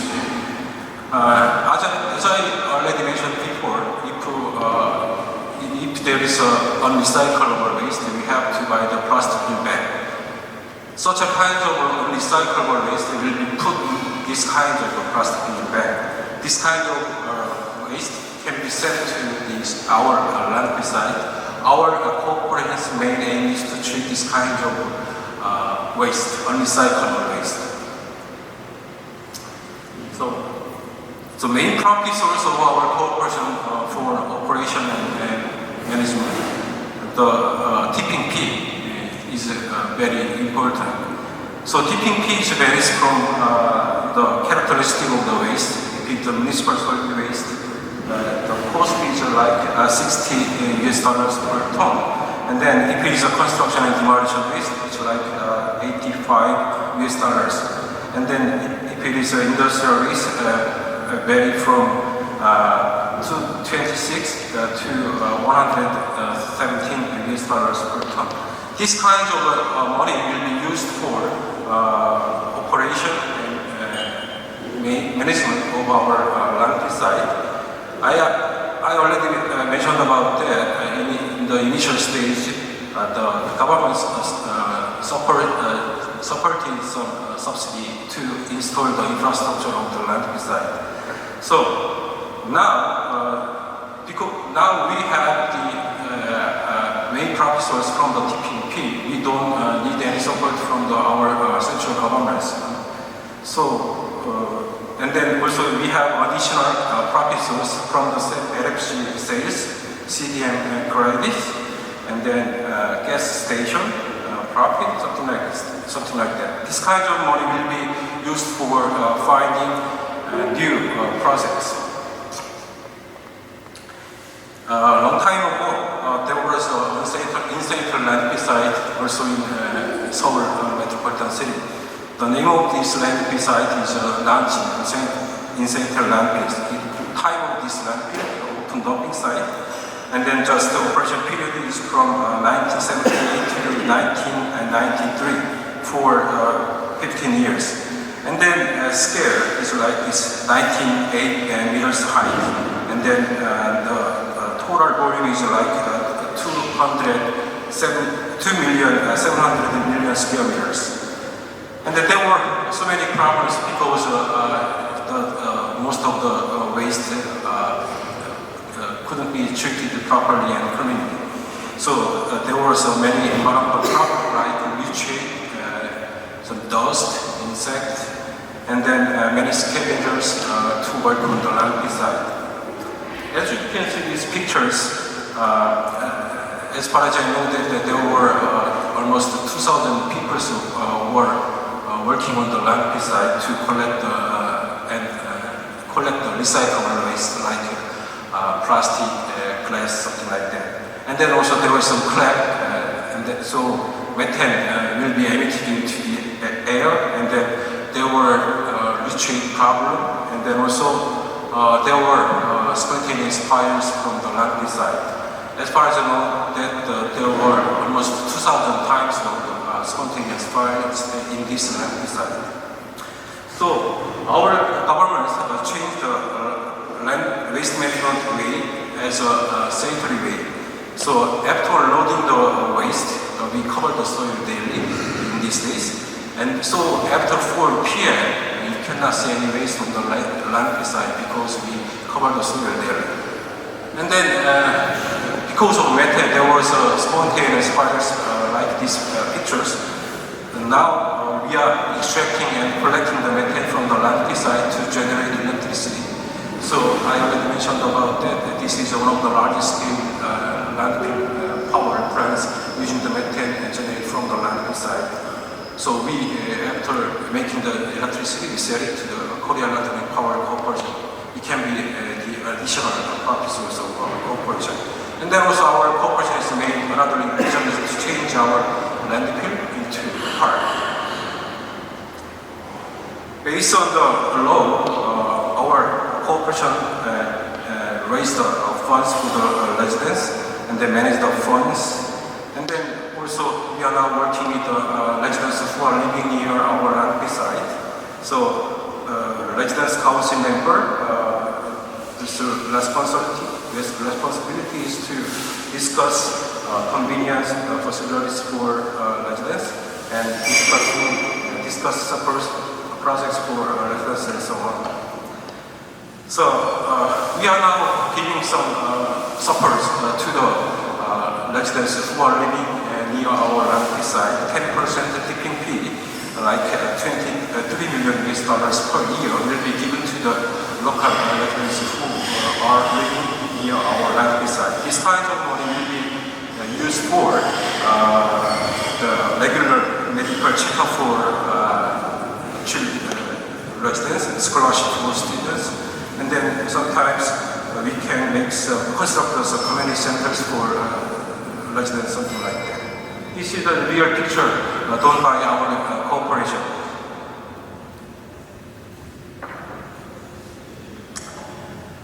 As I mentioned before, we are now operating one of the largest central landfill as a unit landfill. So, eco-friendly way, we are now treating the waste generated from the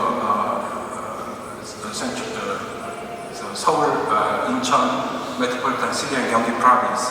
Also, we are during the operation period, leachate will be generated from the landfill site. So we have to treat it properly. So we are now operating 6,700 tons of leachate treatment plant. But usually this is a design capacity. So now usually daily we are now treating almost 4,700 tons per day. And then also in the future we have another vision is to not to discharge any leachate after treating it. Now our corporation, after treating the leachate, we discharge it to the river. But in the future, if we accomplish this kind of dream, maybe we can circulate the collected water in the landfill side again and again. If so, we can minimize the operation cost and maximize the cost efficiency and so on. And then also we are now operating 200 tons of SRF plant. So this plant is to convert waste into fuel and energy. And then also we are now operating 50 megawatts power plants, and then from the UNFCCC we are now getting the CER, which almost 800,000 CER per year. So in Korea, because we have the Korea emission trading system, we can sell it to the market. It can be also the additional profit source for our corporation. And then also,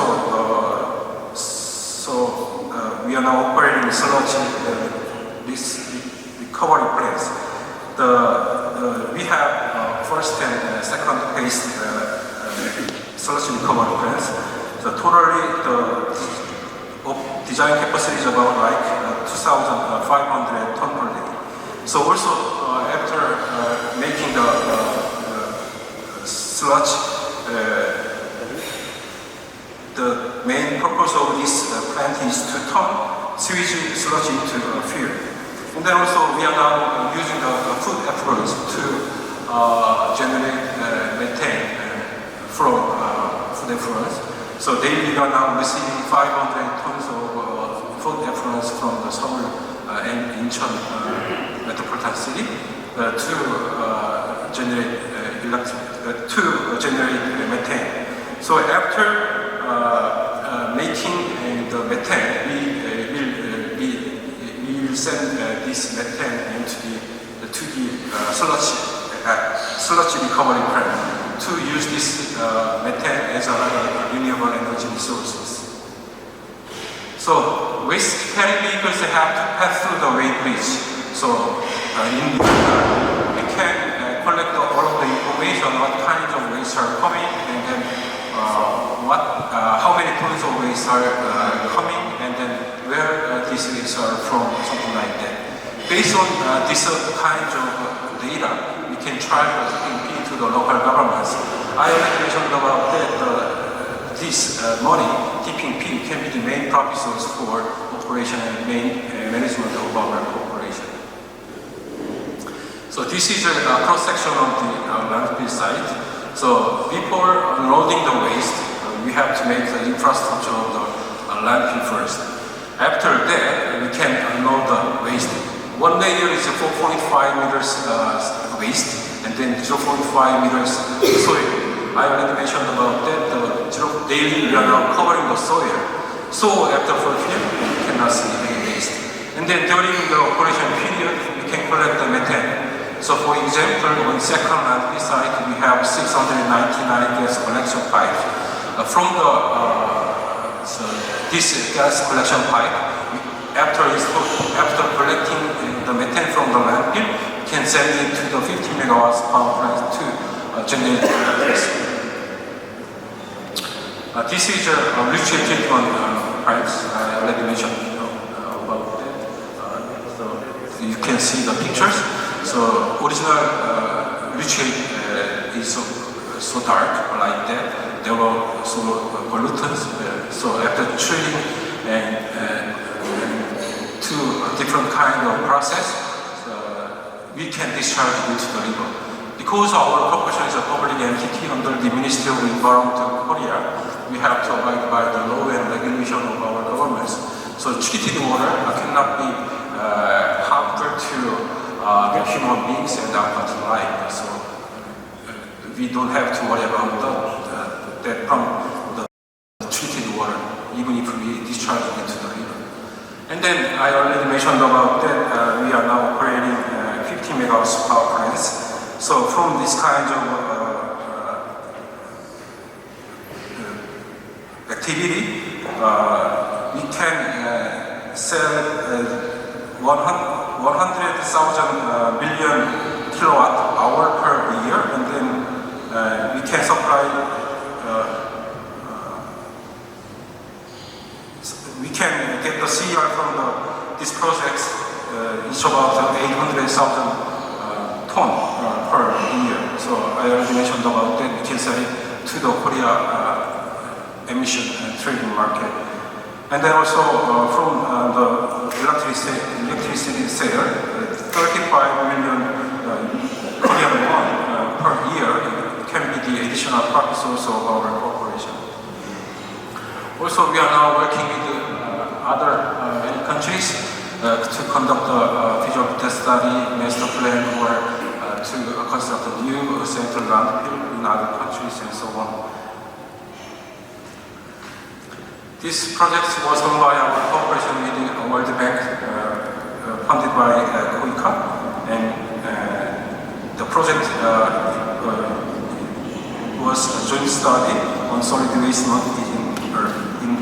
Punjab, Pakistan. And then also this project was done by our corporation. The project funding sources from the Exim Bank. So still now we are conducting the detailed engineering. Also, this is a project finished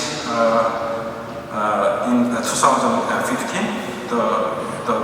We constructed the first central landfill in Sri Lanka.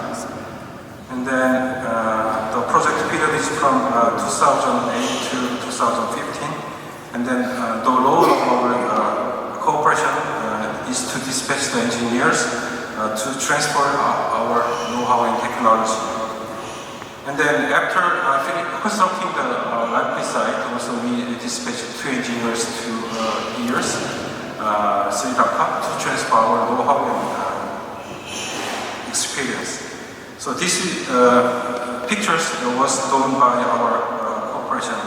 We replaced the LFG walls and then repaired the geotextile on landfill slope, and then also installed the electric fence and so on. So this project was newly started. So we are now conducting the detailed design in Ulaanbaatar area. the project period is from 2022 to 2030, 12 years. For 10 years, we will dispatch 2 engineers for operation and management period. This project's main aim is to respond to climate change and Paris Convention Article 6.23, and then design and construct the energy flaring and monitoring system. Also, we are now working with other many countries for training program, an education program, and something like that. So, 2014, we invited training the Sri Lanka government official for 1 month, and then in 2015 also invited the Indonesian government official for training course. And then also we are now working with many MDB multilateral developing bank like GCF and World Bank. And then in 2014 also we had the international game in our Latvia side. So we had 3 different kinds of sports, like including golf course, and then horse riding and swimming. Actually, I already mentioned about that we finished the landfill work on the first landfill site in 2000. So after finishing the landfill work, we changed it as a golf course. So now still many golfers come to here to play golf on the first landfill site. And then now, because of the COVID-19, we didn't have the flower festival in this year, but hopefully we will restart the flower festival next year. So actually, before the COVID-19, we had annually held this kind of flower festival for residents who are living near our land site. And then also we have another picture flag. I already mentioned about that. This it's like a closed loop system. So after collecting the leachate, we don't want to discharge it into the river. Even if we treat the leachate very well and properly, maybe the residents will worry about that. So in the picture, after collecting the waste, we will circulate it again on the landfill side. If so, maybe we can minimize the operation cost and maximize the production of the methane from the landfill side. Okay, thank you very much for listening to my presentation. We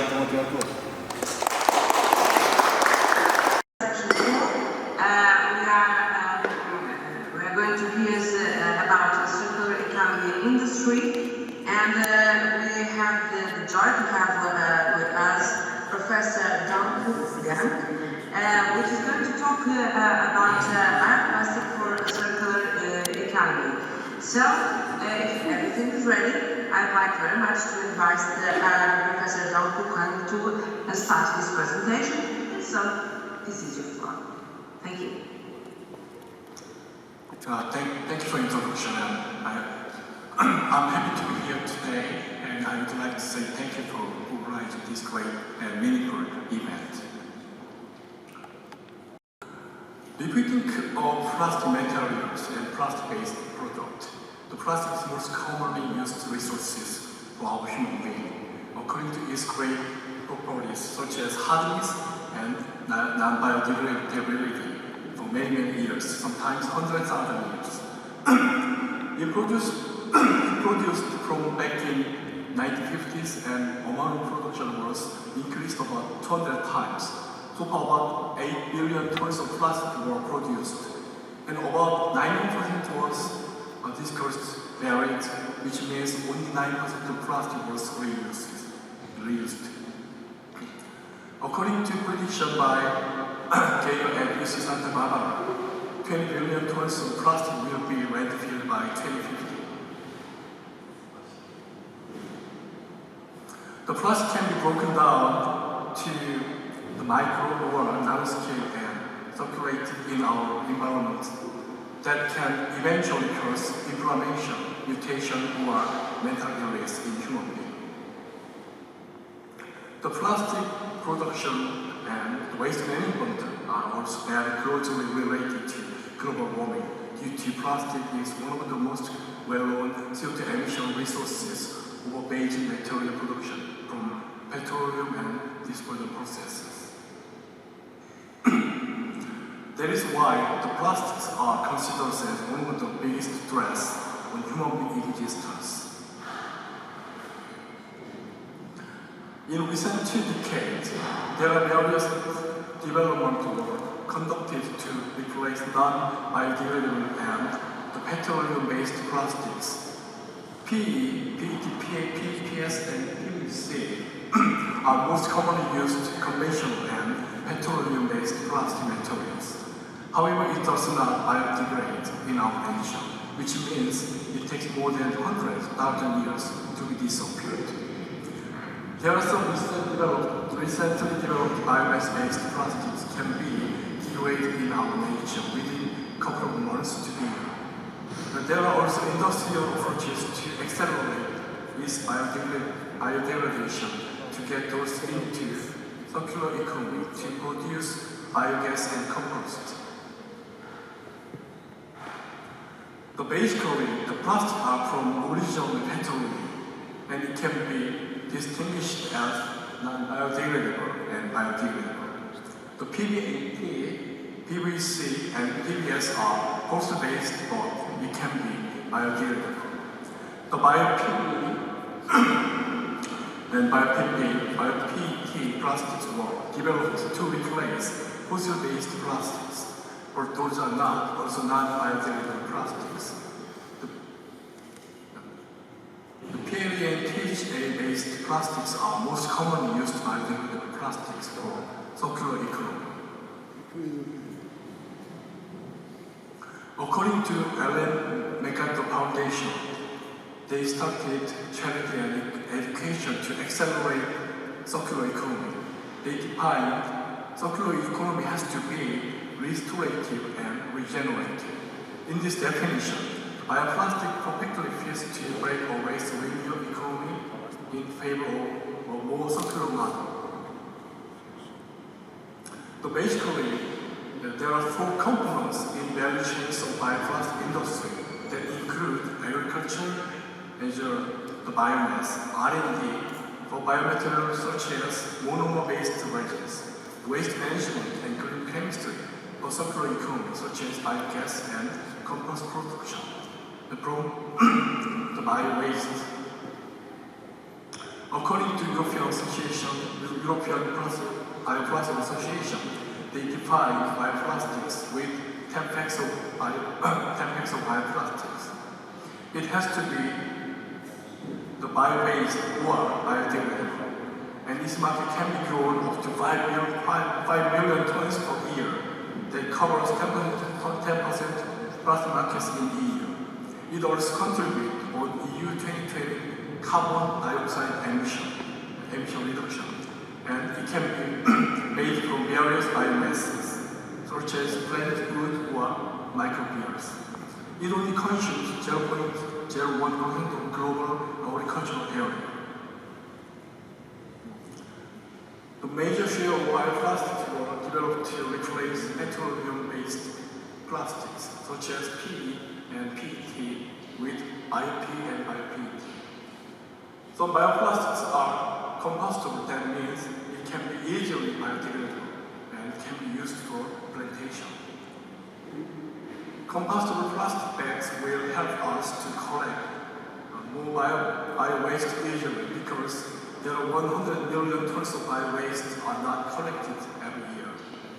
The European Commission for Standardization also developed standards to define biomass or compostability of plastics.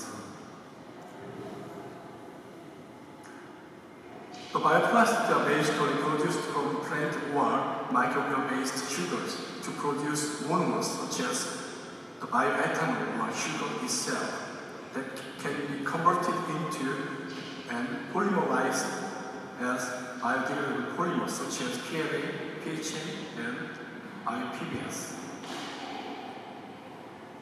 In this table shows how long degradable plastic takes for biodegradation in various situations and cost per production. PB8 and PBS takes about 2 to 5 months for biodegradation in industrial cell, and it takes years in the ocean. The bio-PET and bio-PET are even most commonly used bioplastics, but it does not biodegradable.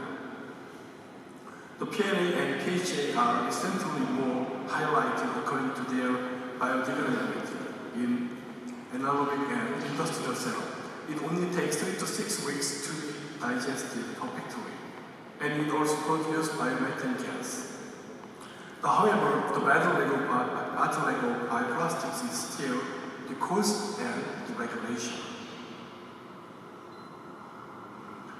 There are identification models to distinguish plastics and their recycling potential. The left panel it indicates commonly used plastic materials, and these symbols are used in worldwide manner. The EU and UK also indicate recycling the potentials with those symbols. Incertico and TB Ryland are two major certification agencies in Europe, and USSD and USDA and EPI, they certify the biomass and compatibility in the US and Canada. TB Ryland also provide more customized certificate as indicated here. Home compostable, soil, marine, water, and ocean compostability. As you can see from this diagram, the biomass-based plastics are more friendly for circular economy because the bioplastic waste can be more easily converted into the biogas through anaerobic digestion process, which means biodegradation without oxygen. However, fossil-based plastic materials are mostly recycled as monolikely based materials to be recycled as recycled plastics. There are many companies are also getting into this industrial area, but keep in your mind that the bioplastics are more easily converted into biogas. However, biggest issues are how we can collect or recover the bioplastic waste and reuse such bioplastic waste in local area. Many companies are still looking forward for the solutions of recovery, anaerobic digestion, and recycling bioplastics all over the world. Today, I would like to discuss the example of bioplastic-based circular economy, the anaerobic digestion, and the biogas production. White wine represents the biomass-based production of chemical materials, which means the biomass replaces petroleum to produce chemical resources. Basically, the bioplastic is the biggest portion of white wine industry, not likely fossil-based chemical industry. It uses various biological processes which are more eco-friendly and less carbon dioxide emission rate. The bioplastic-related global market is annually growing approximately 10%, and it is estimated that white bio-related industry will overcome the green, which means agriculture, and red, which means the pharmaceutical industries after 2030.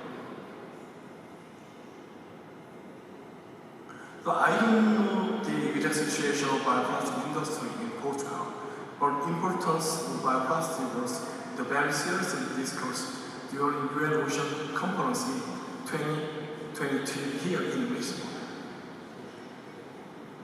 In my understanding, the marine biomass-based bioplastics are also importantly considered here in Portugal. And according to Bruno, the bioeconomy roadmap for Portugal that indicate bioplastic application will be increased about 220% within 5 years here in Portugal.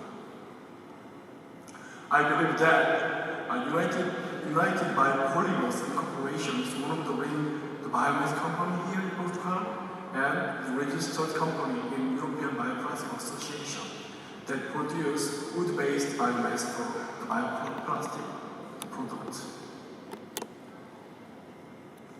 In Republic Korea, the giant chemical companies are getting into the bioplastic-related industries so far. The biggest food company in Korea, which is CJ, already commercialized PHA materials, which is produced from the bacteria. And they produce 5,000 tons per year so far, but their plan is expanding production about 10 times until 2025. The LG Chemical also focuses in PLA production in Illinois and Thailand, and they are going to invest over $2 billion within 2 billion euros within 3 years for this purpose. SKC, which is one of the biggest chemical company in Korea, they also produce PLA, raw material, and end product from biomass. Some giant companies are more focusing on renewable energy and recycling plastics, such as Dongwon Systems, the Lotte Chemical, Hanwha Solutions, Yeongmoo Petrochemicals in Korea. Especially, the Lotte Chemical has a plan to invest about 8 billion euros by 2030, and Yeongmoo Petrochemical will invest about 2 billion euros until 2027 for recycling plastics and the biodegradable plastics. This slide indicates global leaders in bioplastic field. The NatureWorks and Product Energy Korea are number 1 and number 2 companies in the world. However, Chinese companies such as Hisun and BBCA already overcome those Western companies in terms of amount of production of the biomass. UK-based Jenica and some Japanese companies also have core technologies for PHA production. Can you please click the video files? Can you please click those files? As you can see from the video, the plastic waste are naturally already circulated to the insect. The most well-known example is the mealworm. They eat polystyrene and digest it. They can survive and reproduce generation without food supplies.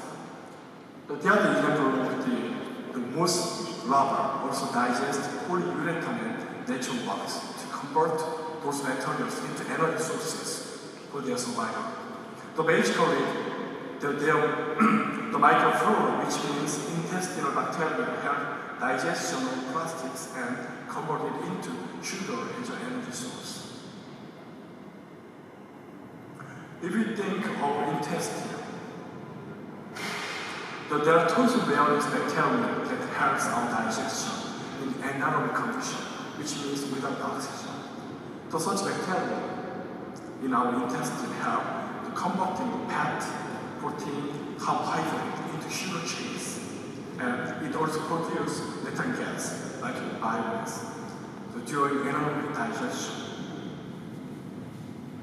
In our research institute, we also identified and characterized microorganisms from those insects that digest and degrade fossil-based non-biodegradable plastics.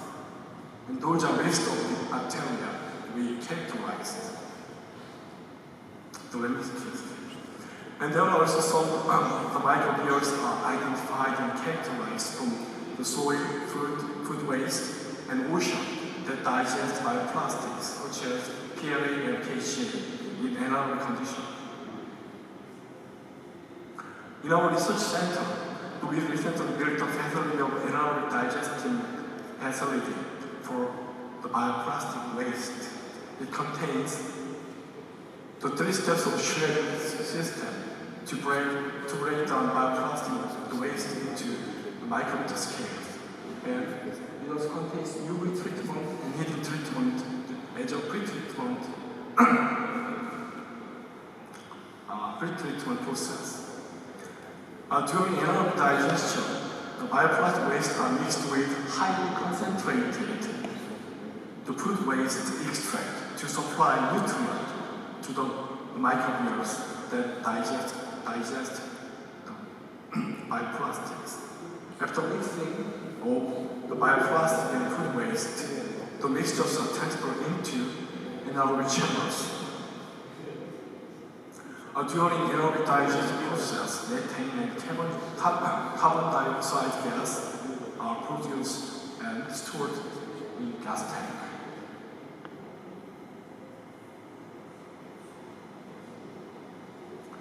The energy converting facility is also combined in our anaerobic digestion facility to convert those produced biogas into liquid hydrogen or the biomethane through photocatalysis processes.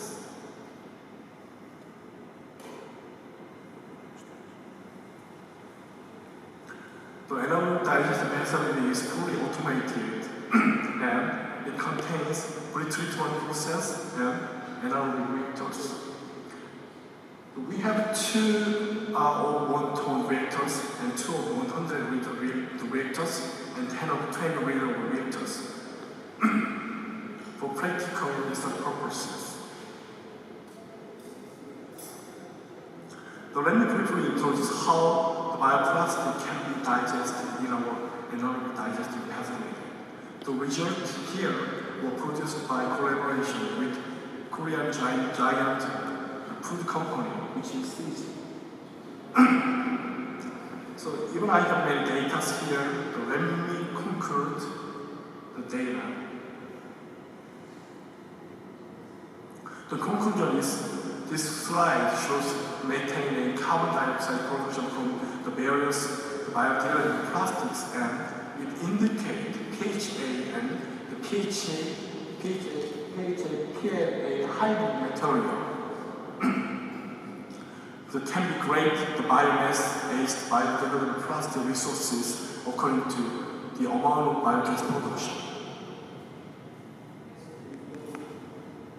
We also tested the biomass-based garbage bags and PHA and PHA hybrid materials.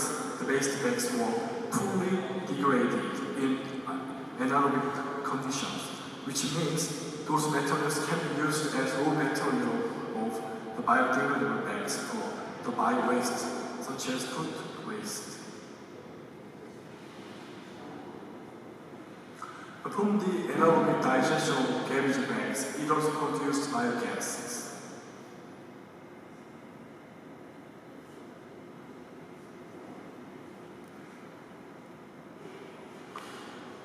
Just 2 weeks ago, all of bioplastic-related giant company in Korea and our research center initiated consortium under the Ministry of Science and ICT to accelerate bioplastic industry.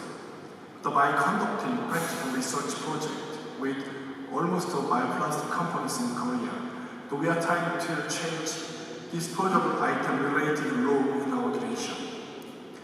All the chief operating officers from all the companies here, they joined for consortium ceremony.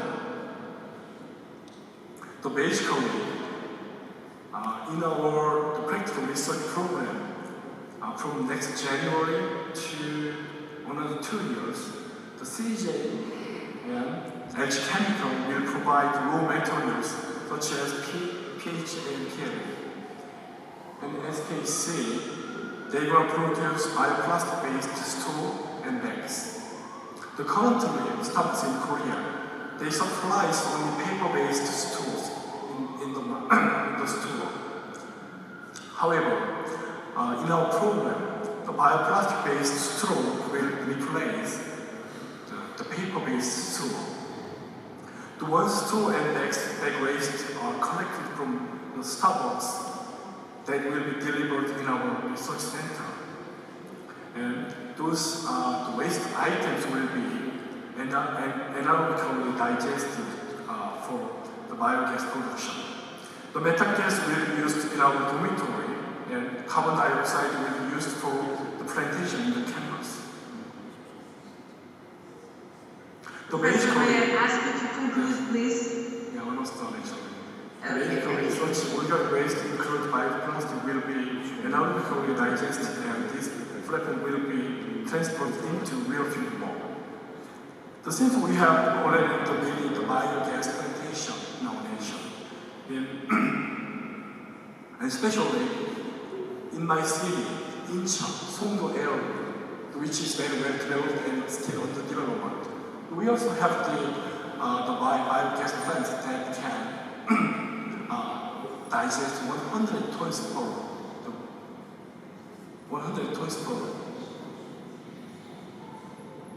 days. And our the biogas digesting project will be shifted into the plant. Our research center is founded primarily the Ministry of Trade, Industry and Energy and Incheon City, so we can accelerate bioplastic R&D and industry.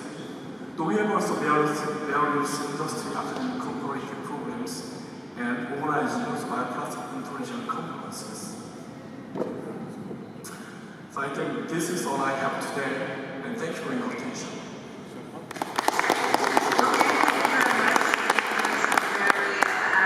Interesting, because I think that bioplastics is an issue that need to bring more awareness to all of us, and especially to the citizens and to the general public. I was very interested about the issue of labeling bioplastics, because I do believe that information and communication with citizens and with the consumers is essential to change the behaviors and to make them part of this process of circular economy, waste management, caring about our resources is fundamental to work together and to collaborate also with the citizens. And so labeling and also certification are really very important to build trust between us and between the consumers. So thank you very much, Professor Yang.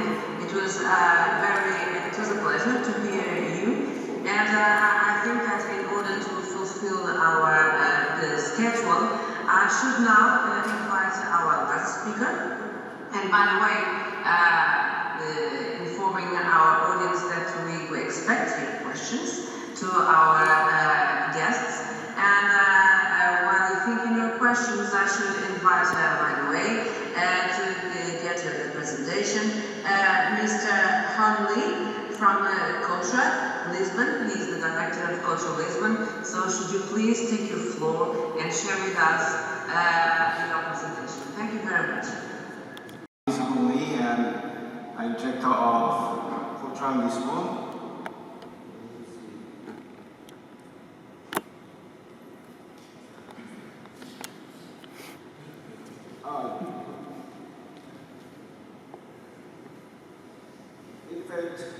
In fact, we were operating an office here for 34 years and closed it in 2007. But due to the fast-growing interest in trade and investment between two countries, we decided to reopen it this year. So I'm happy to be here, and it's a great honor for me to introduce all you guys about Coreia in its role today.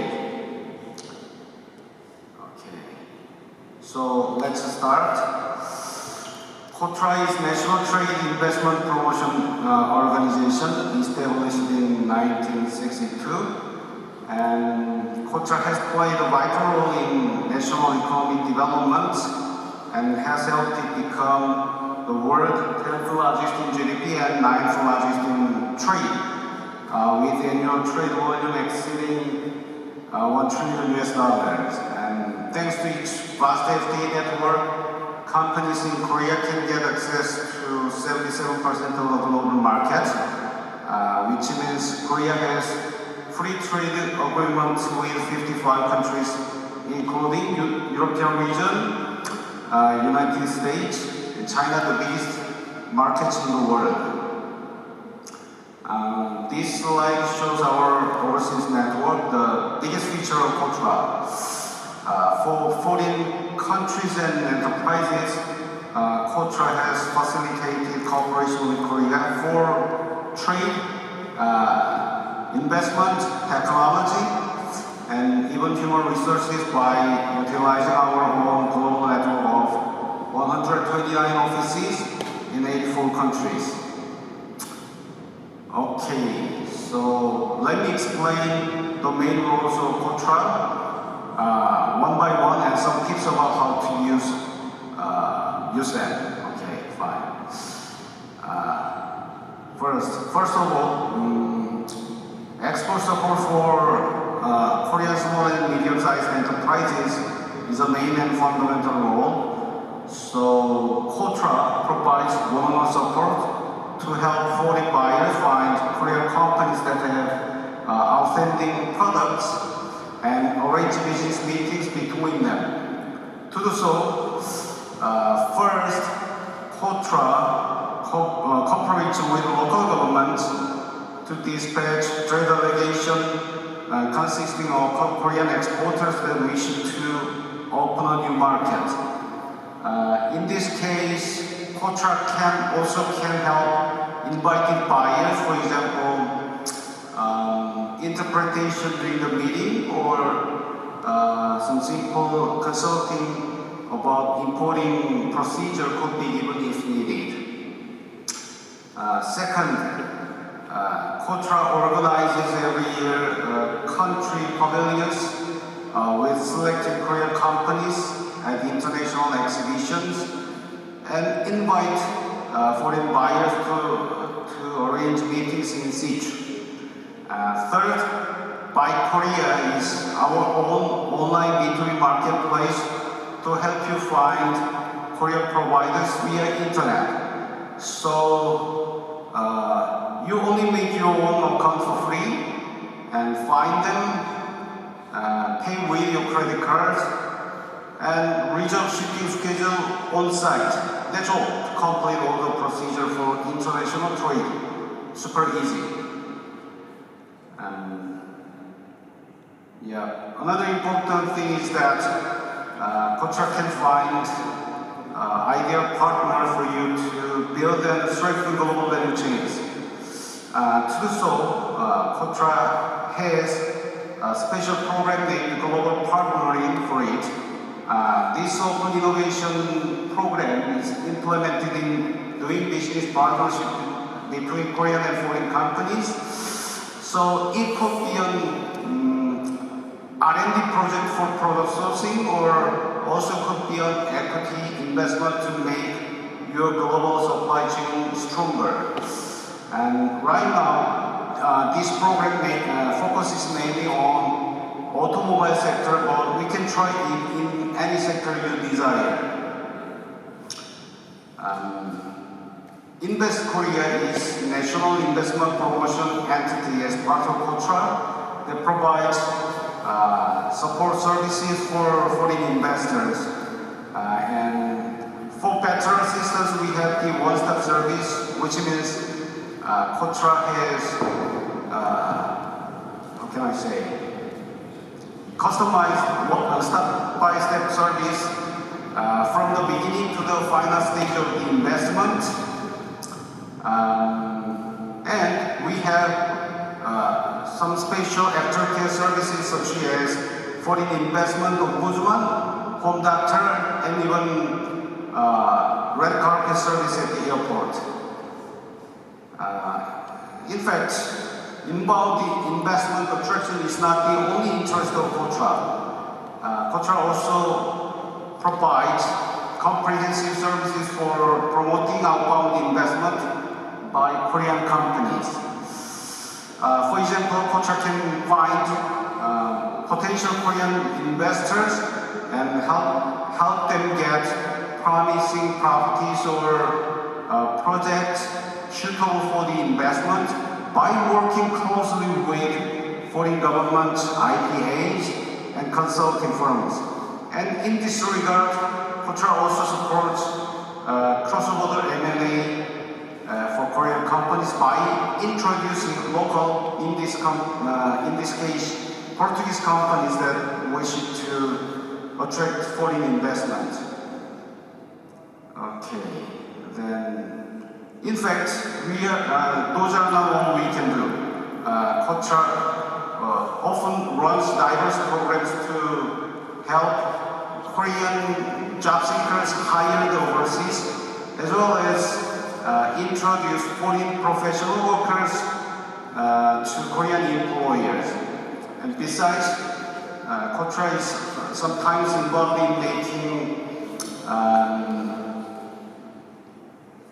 economic cooperation agenda for government side, and then prepared for some economic partnership events to build up better bilateral economic relationships. Okay, this part has nothing to do with you, so I will explain it just briefly. Based on the market information collected by our overseas offices all around the world, Portugal serves as a global think tank in Korea, so we make market reports and up-to-date news every day and spread those out to all the Korean companies. And I summarize here some interesting events organized by Portugal and dedicated to renewable energy or environmental sector. In fact, we organize every year a variety of events and conferences or exhibitions and invite foreign companies that are willing to find Korean partners for their new business chances.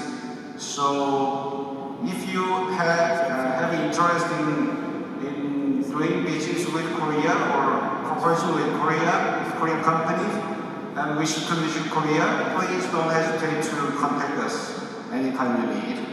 And next year, maybe a trade delegation with 10 to 15 Korean companies in renewable energy sector is scheduled to visit Portugal. So once confirmed the visit schedule, I will contact you and invite each of you to our event. So we are on the last page. Do you want to know where we are?